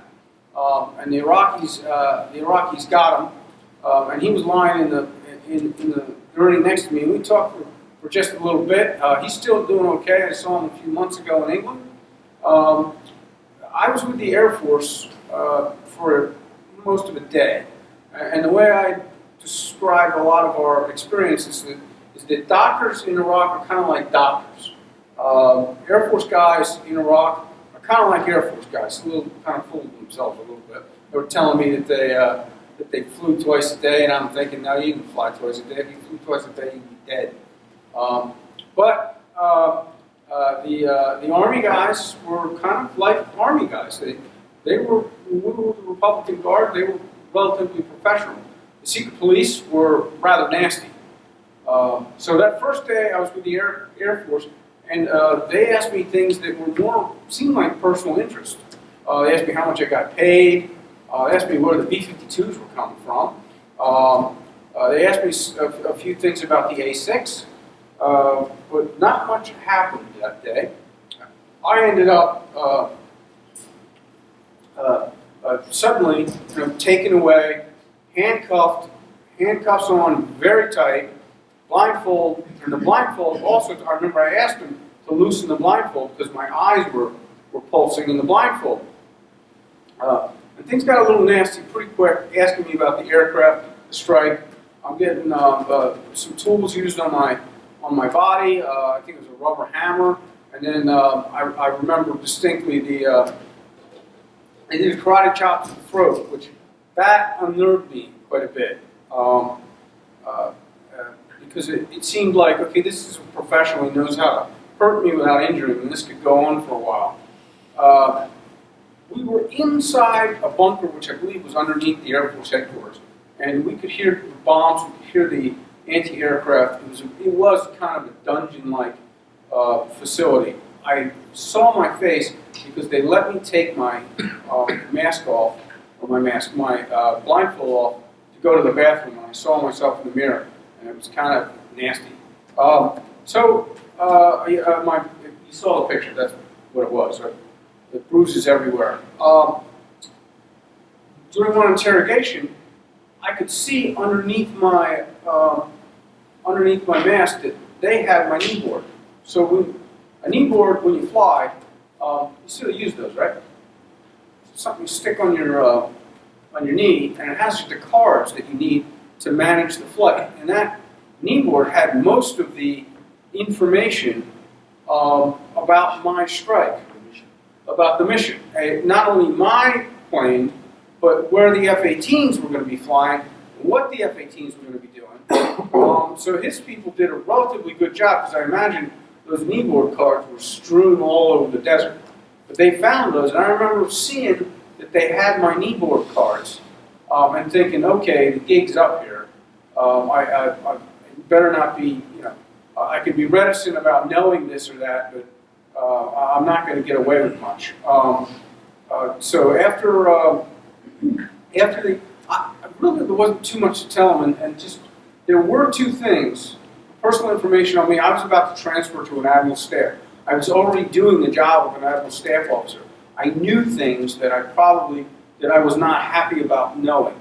And the two pieces of information that were sacrosanct to me, that I was never going to give any indication that I knew about them, were one, I thought I knew the day that the ground war was going to start. It was supposed to be each day plus 18. I'd been in a meeting with 2- and 3-star admirals and generals, and that was what we were told, or briefed, because I was on the admiral staff. That's why I was privy to that. The other thing is I correctly knew what the Army was going to do in going up to the west side of Iraq. And the Marines, I was probably incorrect, because there was an amphibious invasion that I thought was going to happen. That didn't happen. So after a couple of days, they said, "We're going to kill you," and that was believable. And they said, "Well, to atone for that, and the word atone has to be my word, but because I don't the English-speaking folks didn't talk like that." But basically, the idea was to atone for your crimes against the Iraqi people. We're going to let you make a video. So they recorded a video of me. Then I must have done good on the screen test, because they packed me into a truck with another POW, and they took me to a TV station. I remember trying to hit myself. It was probably something, actually I learned this yesterday, it was probably something I got from reading the Stockdale book. But I remember hitting myself a little bit, and in the end I know that didn't have an effect, because I've seen before and after pictures of me, and they look about the same. But that video is the one that most people back in the United States saw. They told me what the questions were going to be, and then they told me what my answers were going to be. And that was helpful that they told me all 10, because it allowed me to ad-lib a little bit and try to seem as insincere as I could, and that was believable, because they'd given me all 10, and I just pretended not to remember correctly. I didn't have the nerve to tell them to go to hell, and I regretted that. I knew I was violating the code of conduct. I did it anyway, and I just tried to be insincere and thinking Americans won't believe this. In the end, that's kind of the way Americans took it.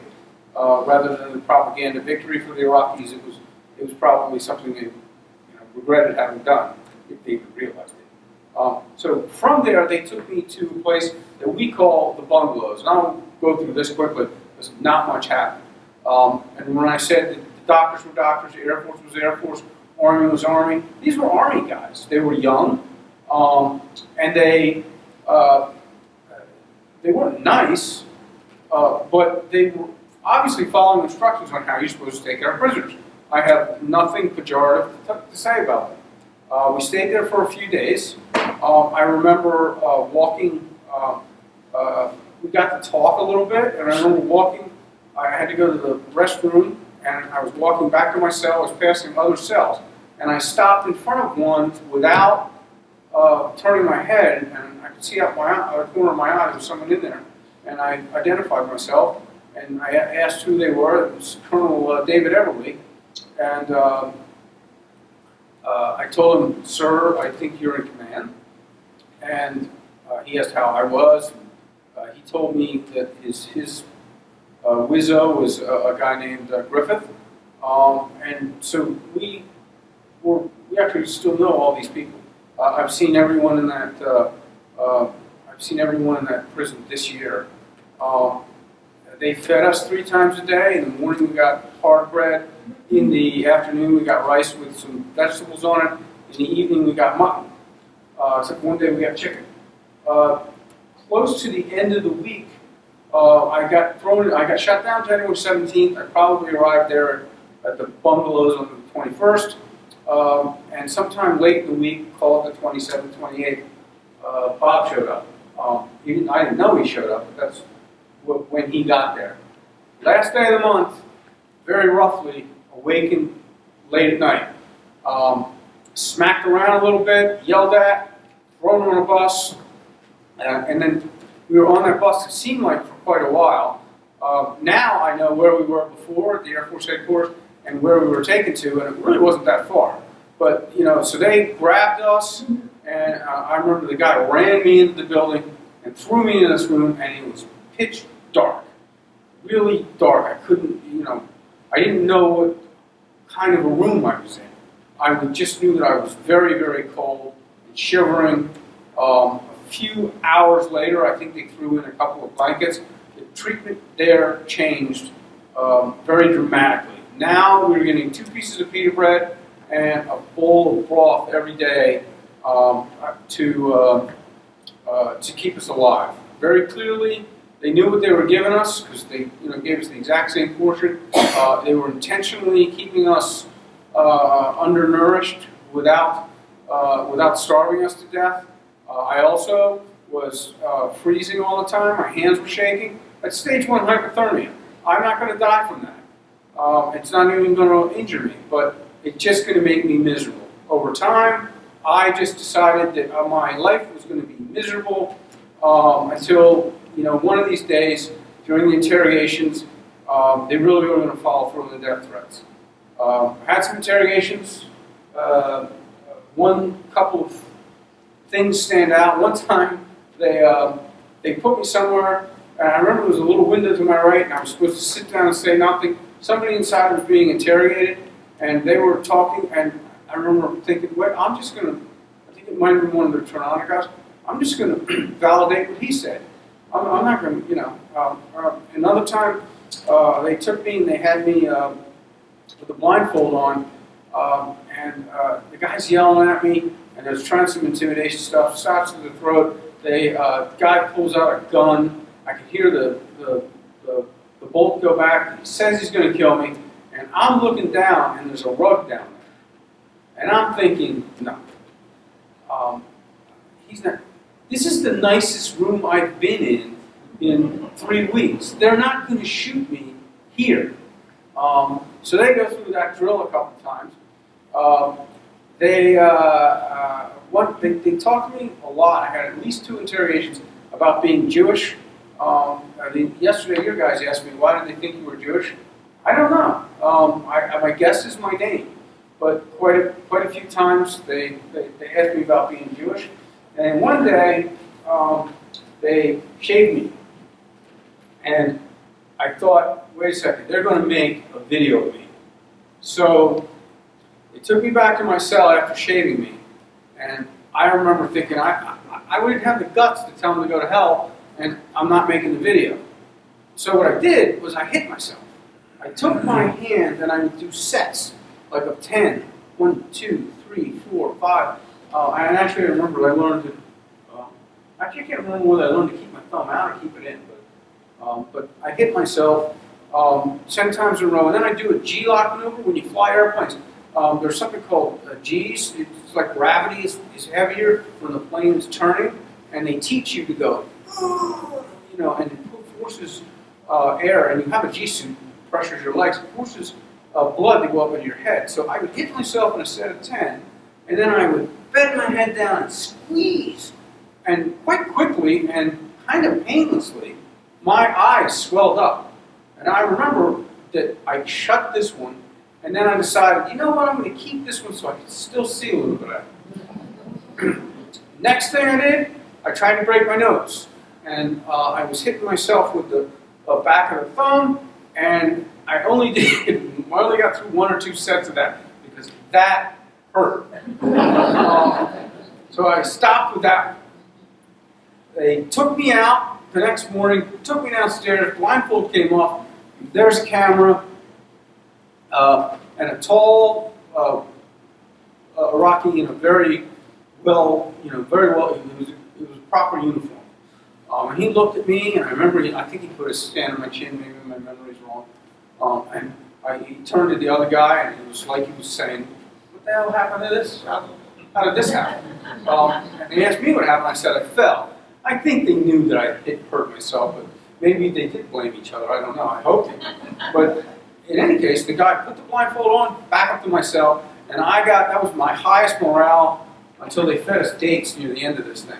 But I was just, that was a victory. I didn't have the nerve to tell them to go to hell, but I figured out a workaround. And it worked. So a few days later, one thing that I've been able to, I figured out that the airwork I thought was going pretty well. One, there weren't new POWs showing up. Two, I could hear the planes come in at night. And I'm figuring out about a little over 20,000 feet. And I hear them come in, and I hear the bombing runs, and the guns would go up, or the anti-aircraft fire would go off. Boom, boom, boom, boom. I think saw those before, if I remember correctly.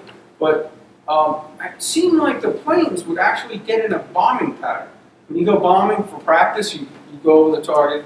And it's usually a left-hand pattern, and then you come back around and you try your next run. You practice another bombing run, and it seemed like the bombers were in a bombing pattern, and that told me that they were pretty comfortable up there. So that was my inference of how the war was going. One night, I would pace in my cell and I would pray. I would thank the Lord for my parents, for my life, for all the good fortune I had, for the friends that I knew. I would then pray for strength. I never actually prayed to save me, my life, but I would pray to save my soul. And I would repeat rather the same prayer, and I'll say this again. He did Hail Marys, he could talk to that, but I think now that that having a codified prayer regime and thinking through that, and maybe practicing a little bit in your everyday life, that his plan was a little better than mine. Kind of like having a code of conduct is probably better than just depending on people who love their country when they get put under pressure. But I would pray and I would count my steps as I walked around. I think it's about this big. Yeah, it was about this length. And I would walk and I would take little steps. And one thing was, you wanted to do this at night because you didn't want to fall asleep early in the night. Because what would happen, it's very cold, and you would wake up in the middle of the night, very dark, very cold, and you would have no idea what time it was. You didn't have a watch. You had no idea what time it was or when that sun was going to come through the little window at the back of the cell. So let's say this is the part. There's a little window with some louvers. They're like Venetian blinds here, a translucent window. You can't see what's outside, but you let light through. And then Venetian heavy 1,000-pound louvers that block the light, or most of the light. But now it's night, it's pitch black. I turn, I'm walking away from the louvers. I hear the airplanes coming in, and I'm thinking, well, this is going to be close. Airplanes keep coming. I'm thinking this is going to be really, really close. Laser guided bombs make a clicking sound when they get close to you. When that thing exploded, I had my back to it. A bright light in front of me, and it was more than a sound, it was just pressure. I was feeling my ears to see if they were bloody. I don't remember if I was thrown against the wall. I don't think I was. But that huge, I'd say 1,000-pound set of Venetian blinds blew out of the wall. It was bolted to the wall, it blew out of its bolts and into the cell behind me. Someone else was on the same, he was on the other side of the building. So the explosion didn't blow his blinds out. Someone else, one of the other POWs said that blew the Venetian thing on top of him, and he had to get out of it. So I was afraid of very many things. I wasn't afraid of heights, and I looked out my window. And I think at some point somebody down there told me to get back in and pointed a gun at me, but in any case, after a while, I got to thinking, I've heard the Air Force come in and do this, and they level the building. They seem to keep going until the building's gone. And I did not want to be in the building when the Air Force blew it up. I guess before I tell the rest of the story, years later, actually it was this year, I talked to some people. And Jeff Tice, one of the F-16 pilots, who was also POW, he says he has gun camera footage from the F-117s that bombed us. And by the way, I was correct at the time. I said that was an I-2000, which is a 2,000-pound bomb, but it's got a penetrator in it, and it goes underneath the ground. If that thing had blown up right on the ground, I think it would have killed us. Since it was programmed to go down into the ground, it blew up the wing next to us, it collapsed it. And what I was going to say, and I think I told you this, I don't know if I have, but one of the guys knows, Anderson knows the F-117 guys. And the F-117 guys said they got very strange instructions on that strike. They were told, if you cannot hit your DMPI, the designated mean point of impact, but we like acronyms in the military, right? If you cannot hit that exact place that you're supposed to hit, don't drop. And that was very much unlike any instructions they got before or after. So they knew or thought that there were friendlies in there. There was something going on. And when they dropped, it hit right back of us. It hit right down the hall. So what you can infer from that was that someone knew pretty much where we were in that building. The other thing was that strike occurred, we didn't know this then, right as the ground war started. And that's why the building had to come down. Other source on that was that there was something in that building. I had concluded, because one time under my blindfold I saw medical equipment, I concluded we were in a hospital. But I ended up going out the window, and there was like a ledge up above me that had, where the top floor was a little offset, so there was a little piece of floor going around it. And I actually climbed up to the next floor, and then I climbed up to the top roof on a piece of, it was like a plumbing or electrical that went up and then over.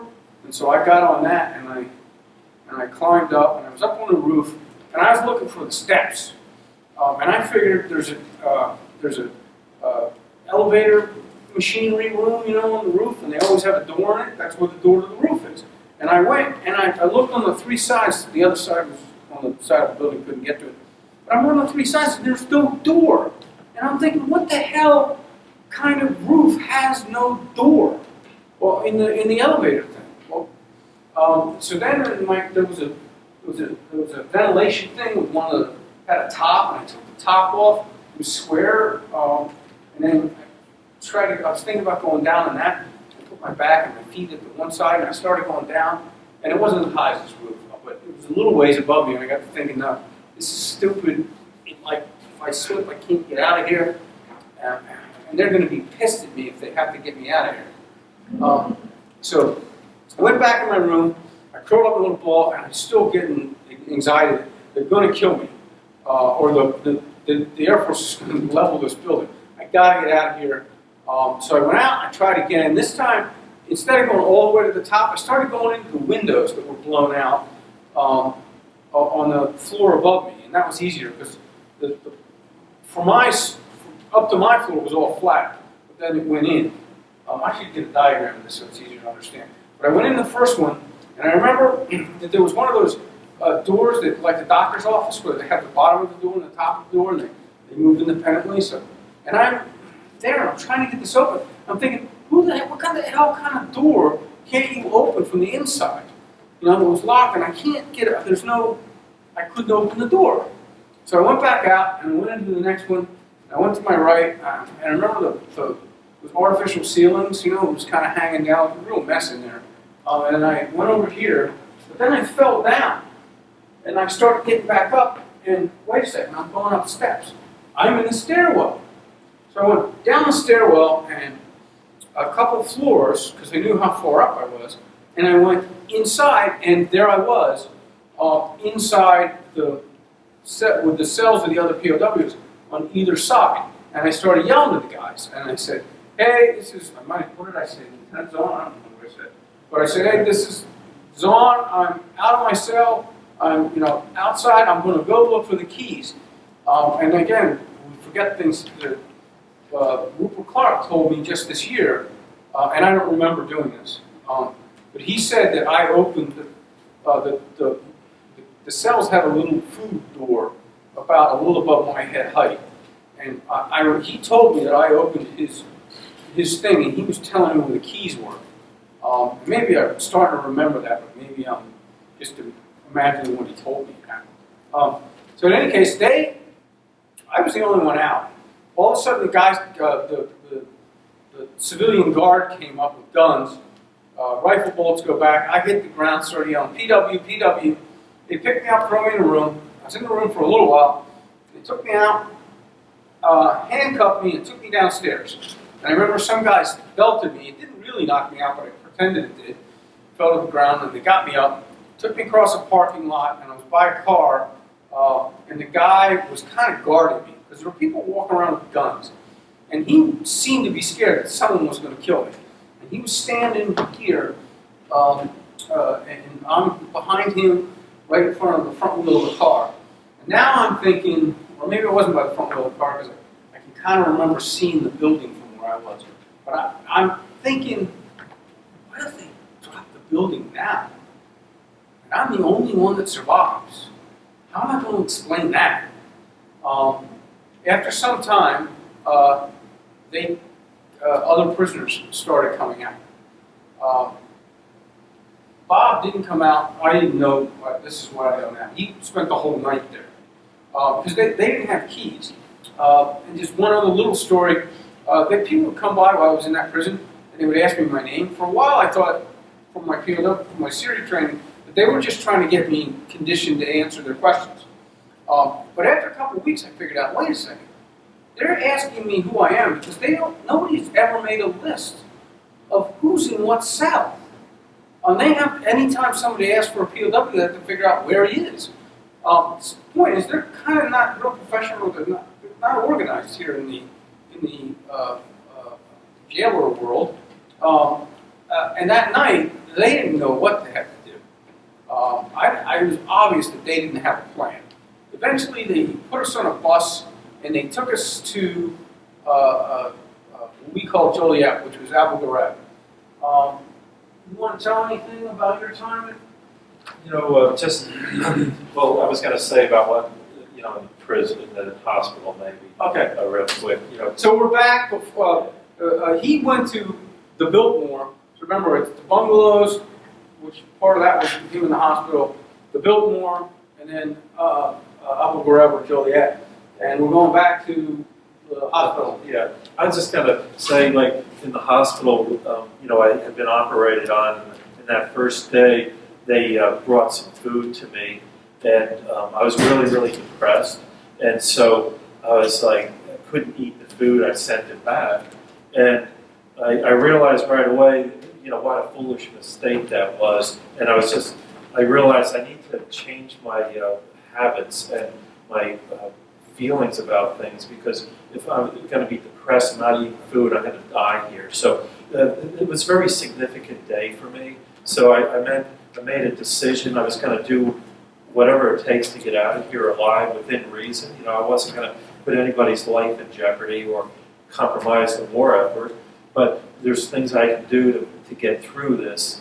And so what I decided was I was going to start praying. So I prayed a lot, like Jeff said. I prayed Hail Marys and Our Fathers. And I just started praying those prayers and doing 1, 2, 3, just keep track. And I wanted to do something different. So what I started to do, I was always pacing, just like Jeff did in the cell. So I started by, I'd say a Hail Mary, Our Father for my dad, and then 2 for my mom, and then 2 for my brothers and sisters. And I did this for my whole family. And then I came from a small town in New Jersey, so I'd say friends lived down the street. I'd stop at their house and kind of just mentally go around. And as I was doing this, it really lifted my spirits a lot. So throughout captivity, I did this quite a bit. So now you're out of the hospital. We're doing the same thing in the Biltmore. Yeah, throughout the whole time. You guys have asked me about different torture methods, or I don't know. You probably have some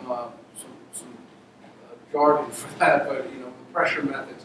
The worst torture was the isolation. This is what, and maybe it's going to be worse for the next generation that's used to having themselves stimulated all the time with their iPhones. But the roughest thing was the torture and the isolation and the cold all the time. So I kept this routine going, and I did some other things. One was I thought of happy times growing up in this hometown, and that kept my spirits going. And then I was supposed to be married while I was in prison. I was engaged. And so I thought when I get out of prison, get married, the happy times I'll have there. So I did those three things, and then I let myself daydream a little bit too. So 4 things basically. So anytime, like I wake up in the morning, I open my eyes, and I was like, oh no, it's not a dream. I'm really in prison.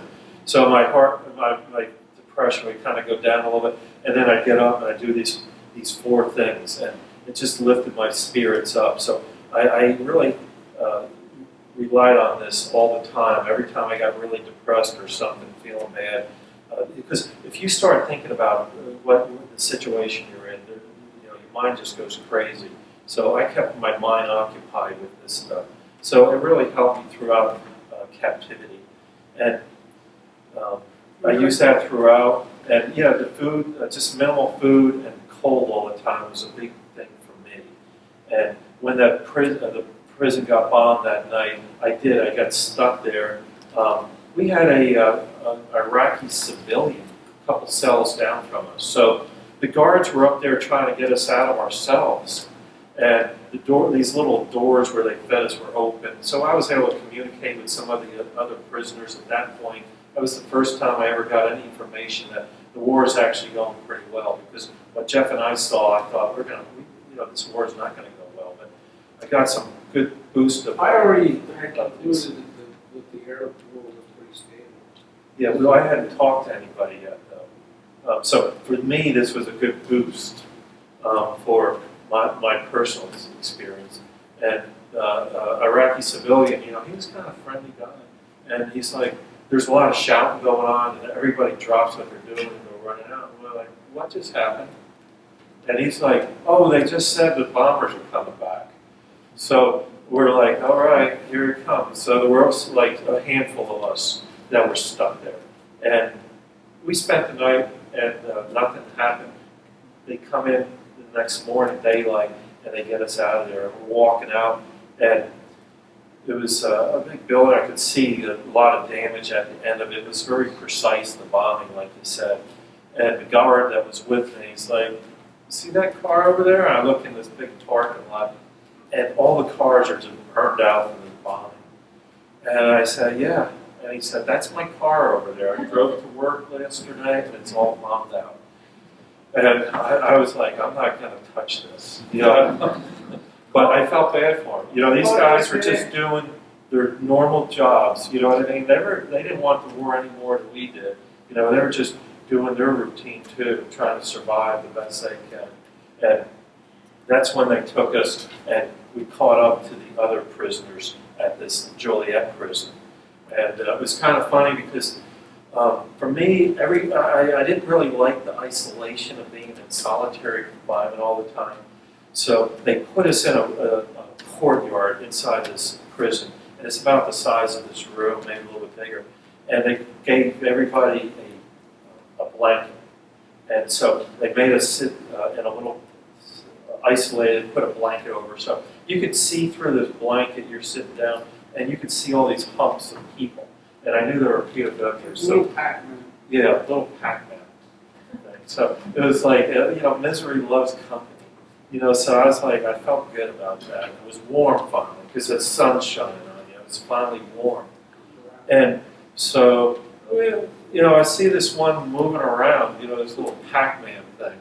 And it's like moving around, and it comes over near me. It's like, hey, Bob, is that you over there? And You said something. yeah. And my response, I said, hey, and you said you said something, and I recognized his voice. I said, Bob, is that you? And it just so happened that we were together. So I was like, that's the first time he'd seen or heard from him. He didn't know where I was. And so we were together, and we were able to communicate a little bit. But unfortunately, the guards were snooping around. We didn't see him. I saw the guy that just saw me looking out on my blanket, or he heard me. Like I came over. And I just hear this whop on Jeff on his back. He goes, whoa! Let's have a real big exhale. And I got the impression they didn't want us talking, so I kind of got my little thing going away.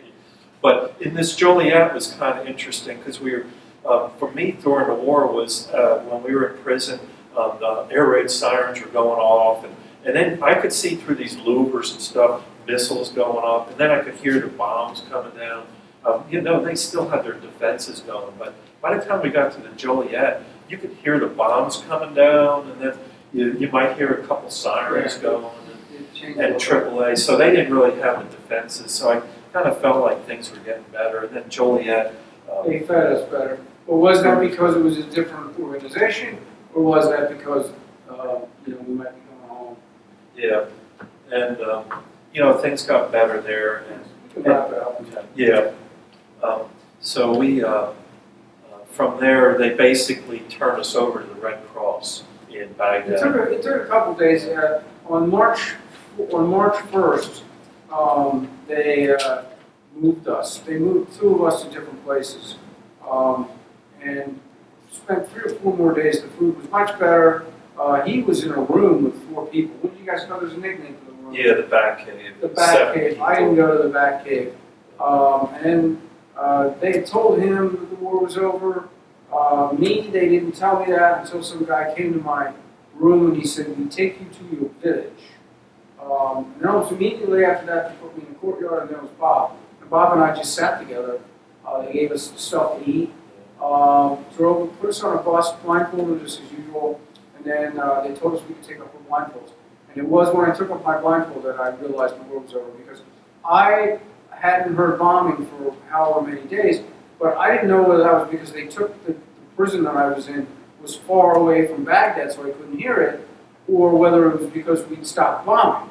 But when I took off my blindfold, I realized, look, I just left the place I was staying, and I haven't heard bombs for 4 days. That means this thing's really over. Red Cross, drive across Iraq. They broke us in 2 groups. They were going to mess with the Americans and say, we're going to hold on to half of you. But Schwarzkopf et al. Said, no, if that happens, we're going to start moving again. Our half drove across Iraq into Jordan and got a C-141. This is a picture from that C-141. I'm the guy with the really cheesy looking mustache to the right. Bob's down bottom left, right? Oh, yeah. So we're going back, and I had gotten a new job just before the war, working for the Admiral. And it happened that I worked a lot in the Command and Control Center and the Flag TAO area, and I knew all the call signs for the Admiral or the battle group, where the Navy works is a carrier goes to sea with 4 or 5 ships. That's called a battle group, and I was going to work for the battle group commander.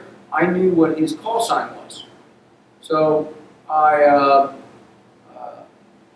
got up, I told the air crew this, and they took me and Bob up into the cockpit of the C-141 and let me get on the radio and call down. And I asked for, I can't remember how I'm going to call him, anchovy, that's not the word, but it was some nonsense call sign for the Admiral.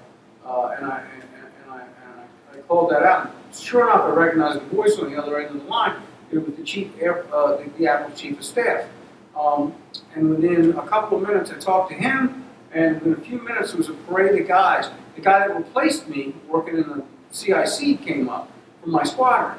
And there was a parade of 3 or 4 people from my squadron that came and got on the radio and talked with me. Bob, nobody had known he was alive. Actually, somebody did, but it was a secret. So no one on the ship knew that he was alive except a couple people on the Admiral's staff. No one back home, his parents didn't know he was alive. His parents found out that he was alive because they put him on CNN, and they were like, there he is. But back in the day, they didn't get CNN on the boat, so none of the guys in the squadron knew that Bob was alive until he and I called the ship from the plane coming out of Jordan. And by the way, other remember this one? I didn't remember this as part of a different flight that took place a week later, going back to the United States from Bahrain. So I remembered it wrong for years, and I was corrected Just last year, when I was talking to my squadron mates, they said, "No, Jeff, that wasn't the flight. It was the flight over from Jordan to Bahrain." And I make a few of these comments just to, your memories are more squirrely than you think. Things you knew to be what happened, you have 3 friends said, "No, Jeff, that couldn't have happened that way because this is when you talk to us." And then there's other things in our POW experience that I found out, "No, Jeff, it can't have happened that way." But they actually, that day, the captain of the ship, a guy named Captain Mobley, who himself was a Vietnam POW, made an announcement to the ship that Bob was indeed alive. And then we were out and going to Bahrain. Flash forward to about 20-something years, I'm sitting at my desk, a couple blocks from Wall Street in New York City. My mom called me. She said, "Hey, there's some Iraqi general that wants to talk to you. He says he knows you." "All right, Mom, sure." Because this has happened a couple times, somebody sort of tracked me down, and I didn't pay too much attention to it. I called, and eventually, I don't know if I got a hold of you, Rodrigo, first, or whether I got directly a hold of Rodrigo. and then I got a hold of General Munir, and I got talking to him, and I thought, wow, this guy really is kind of what seems to be what he says he is. Okay, he knows some stuff. He couldn't know that if he hadn't been the guy on the ground. Actually, we thank your mother, because had I not insisted with your mother, we would have never been in contact. Okay, let me jump over. Yeah, go ahead. This is very amazing. When I came to the United States 2012, it was in my mind, as I said, I have a son, he is South Sergeant in the military, US Army. And I figured out that I thought, gee, why don't we look for these 2 pilots? I saved their life and helped them in Iraq. He said, okay, let me go through the internet. Give me some information. At that time, I don't know Jeff Zion. I know only Jeff and Bob. I don't know the full name, but I know they are lieutenants because when we met in Iraq, I learned that Lieutenant Jeff Zion and Lieutenant Bob was, and they were flying through the I-6. So my son, he went through the internet. He couldn't find it. He said, "Dad, sorry." I said, "Okay." I have a lawyer in D.C., Washington.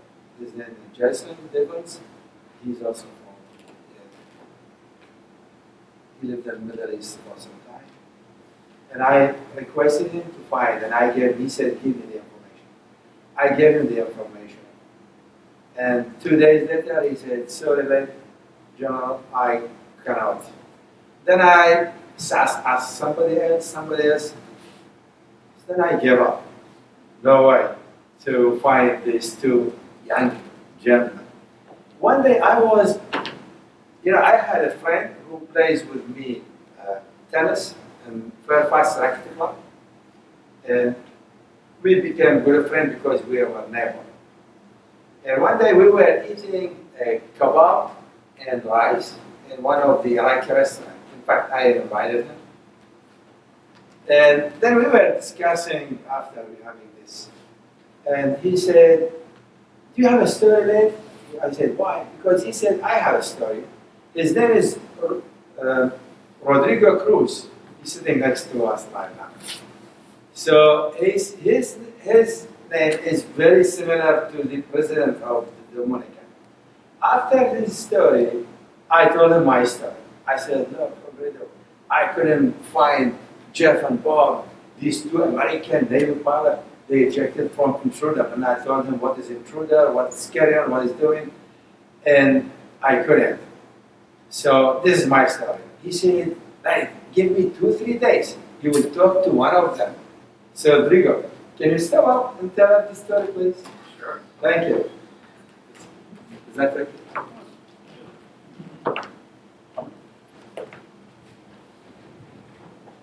Rodrigo Cruz, you are welcome. Thank you very much. It's certainly my pleasure to be here with my friends now and with you guys here. As Layth was describing, we call him Layth. He's a general, and he's our friend. So he invited me for lunch. He's telling me about the story, and I said it has to be a way to make contact with the pilots. With all the information that he gave me, as much as he could, I did my best over the internet to find for something. And I realized that the information that I got was not exactly matching the first name of one pilot with the last name of the other one. But with the description that I was able to trace down, then it was very late at night. And I emailed Layth and I said, does this sound like your story? And he replied back, and he said, they are the people. So then we got names at that point, or the real names, what we were able to find, and then we even paid a service over the internet to get phone numbers and addresses. And all around the country, it was probably about 6 names, 6 matching names. It's probably the Russians. And and then I needed to check back with Layth about the date of birth of them. So he gave me a description, and then we narrowed down the search to probably 2 to 3 people. With the internet service, then I placed the phone calls, and I got on the phone Jeff's mother, right? And to my surprise, she was picking up the phone and willing to talk to me because we don't normally do that. We don't talk to strangers.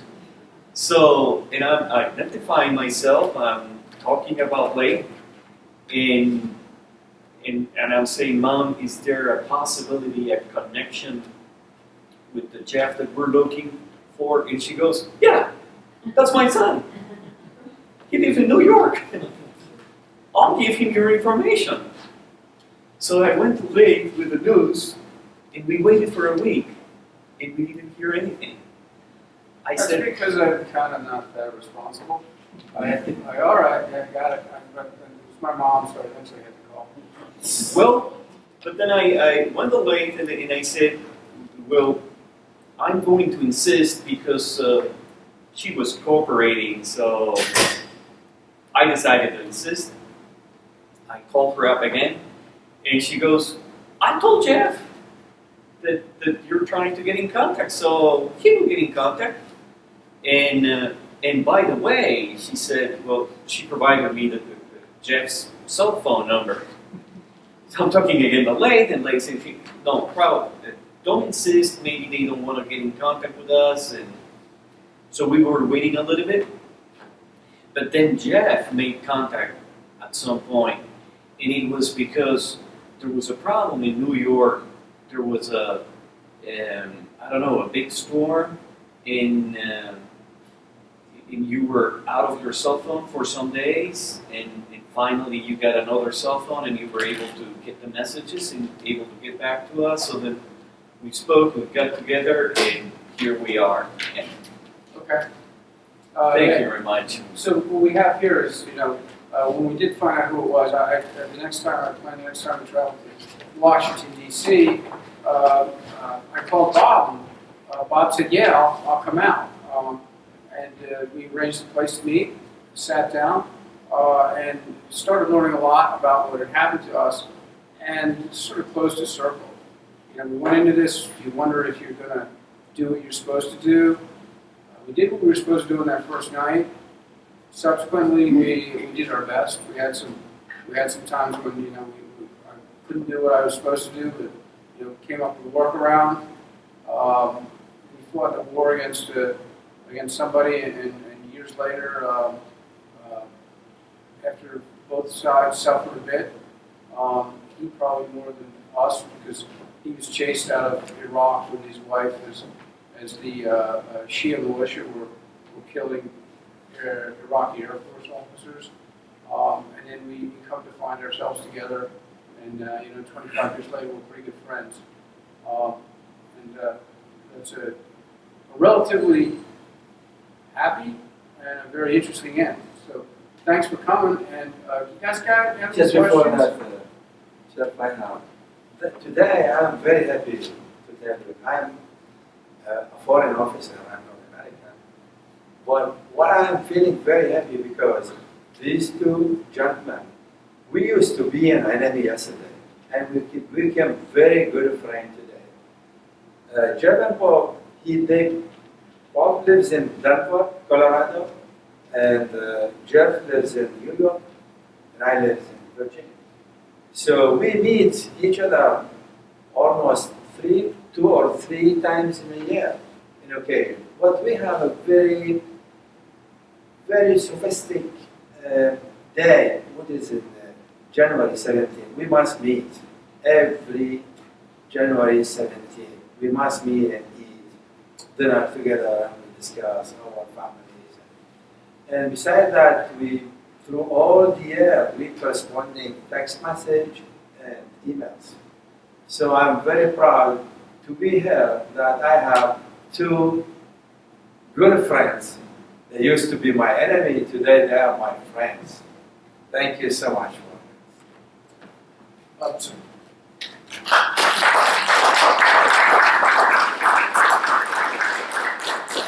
You guys have any questions? We got this place for longer than you're going to want to stay. So, any questions about what happened during the captivity? All right. Go ahead. I was lost a little bit. Who was bombing the complex that you were in captivity, insisting in bombing that? Did you get to know who were bombing closer and closer? No, I've never really. It's kind of interesting that we actually bond more with our squadron than with other POWs. We didn't. I mean, we know each other, but we didn't really, other than for a couple of days, we went with the other POWs. We really haven't. We haven't gotten together with the F-117 pilots. There's one Anderson. What's his name? Dave Anderson? Bill Anderson. There's one POW. Is that him in there? No. But that's the previous picture. Was he in that? No. There's one guy that knows the F-117 pilots. It might be Dale Store. Yeah. There's one guy that knows the F-117 pilots, and that's how he got that inside scoop that hey, they told us don't hit. And there's another guy, Britt, that knew somebody on the planning staff, and that guy just said, that strike against you went all the way up the chain. But now what's starting to happen here is you're starting to get into a little bit of conspiracy theory stuff too. So, I take both of those things with a grain of salt. And like I said, most of what we tell you is the best we can remember, but I have to find out new things and have to correct myself. But do you think that the bombing was trying to get you guys? Or No, the trying to bombing avoid was trying to, the conspiracy theory says the bombing was trying to get something very important in that building without killing us. And the conspiracy theory is that they knew we were there. I'm pretty sure they weren't trying to kill us. That's the best we know. But it was a U.S. bombing. Yes, it was F-117. We know who the pilots were. And by the way, there are, I don't know if I should say this.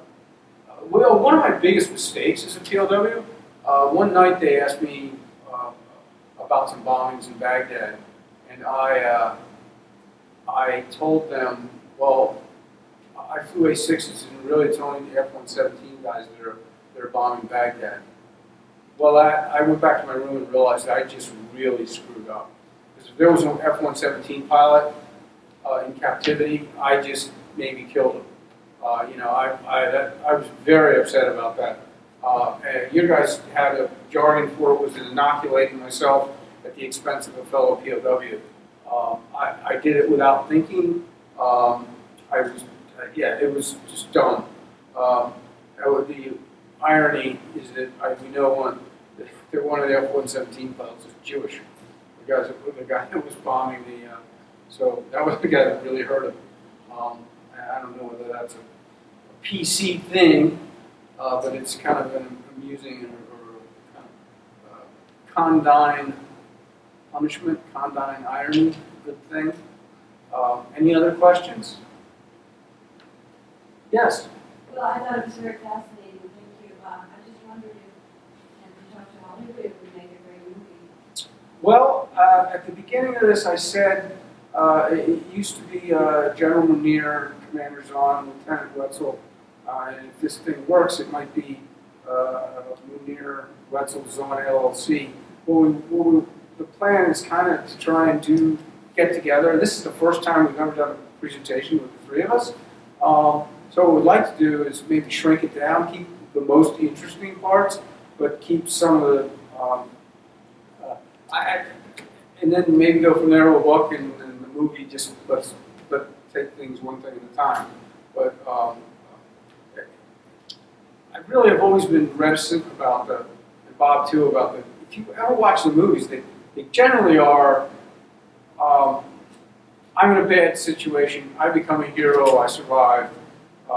And kind of, ours is more of a black comedy. It's really interesting things that happened. But I don't know if we did anything heroic. Sometimes we did stuff that was pretty brave. Sometimes we did stuff that was pretty stupid. But it's a pretty incredible story to be back together this many years later. So, and at this time in this country, to have old enemies becoming friends is maybe a condign example. Any other questions? If you have a question, thank you so much for your service. General, thank you so much for your service. Thank you. You're welcome. So being a POW must be extremely damaging and destroying psychologically. That experience, very unique experience, we all have it. So as that experience, those experiences you had, I won't say one, those experiences, as it transcended into your life now today, personal lives, Well, helping positively and some negative ones. For example, let's say you're married, how does this experience help in your marriage and how you look at other people? you can ask him about the marriage. I'm working on it. I just need to get a date first. I think it helped my sense of humor. And I remember that where I worked, by the way, I was also working right across the street from the World Trade Center. And I'm still home 2 blocks away, or about somewhere between 3 and 5 blocks away when the first plane went in and I saw the second one hit. And I was wandering around New York that day, and between the POW experience and that, I was also a bank credit analyst at the rating agency I'm getting to the one answer to your question, during the credit crisis, and people would get very upset. It was a very tense time in the financial community. The banking system was really kind of unraveled, and we were banking analysts, and we were having to do some things that I was at the American AIG, if you guys know anything about the financial world. I was at the AIG committee the weekend that that the world blew up. Lehman went under, AIG went under. And I remember people used to get tense, and I would say, ask yourself 2 questions. Is anybody shooting at you? Is this going to matter in 5 years? If the answer to both those questions are just no, then you're probably just making yourself anxious. So, and I have friends and connections because of the experience. Bob? I just try to enjoy myself a little bit more. I try to make the most out of my relationships with my family and friends, and just try to enjoy myself. We got a second chance at life. We really should have died a couple times that time in captivity. And my big thing is generally, no matter what happens, I'm probably going to be going to bed in a nice, comfortable bed that night. And that's kind of puts everything in perspective. try to make the best of it. We also both have sort of, it's kind of a problem, it's kind of a blessing, that we don't get insulted easily. We were talking about this just yesterday, and it was a problem at work. I've known a lot of successful people that really intervene in their own behalf. If someone feels insulted, they go, that's not, yeah, maybe that was our personality all along, but that we kind of both have that. If you didn't like this, I'd feel kind of bad.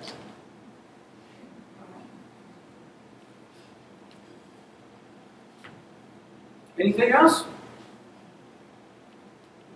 We want to see your movie. Again, we're not that ambitious either. Yeah, that's right. Well, thanks for coming. But thanks for the feedback.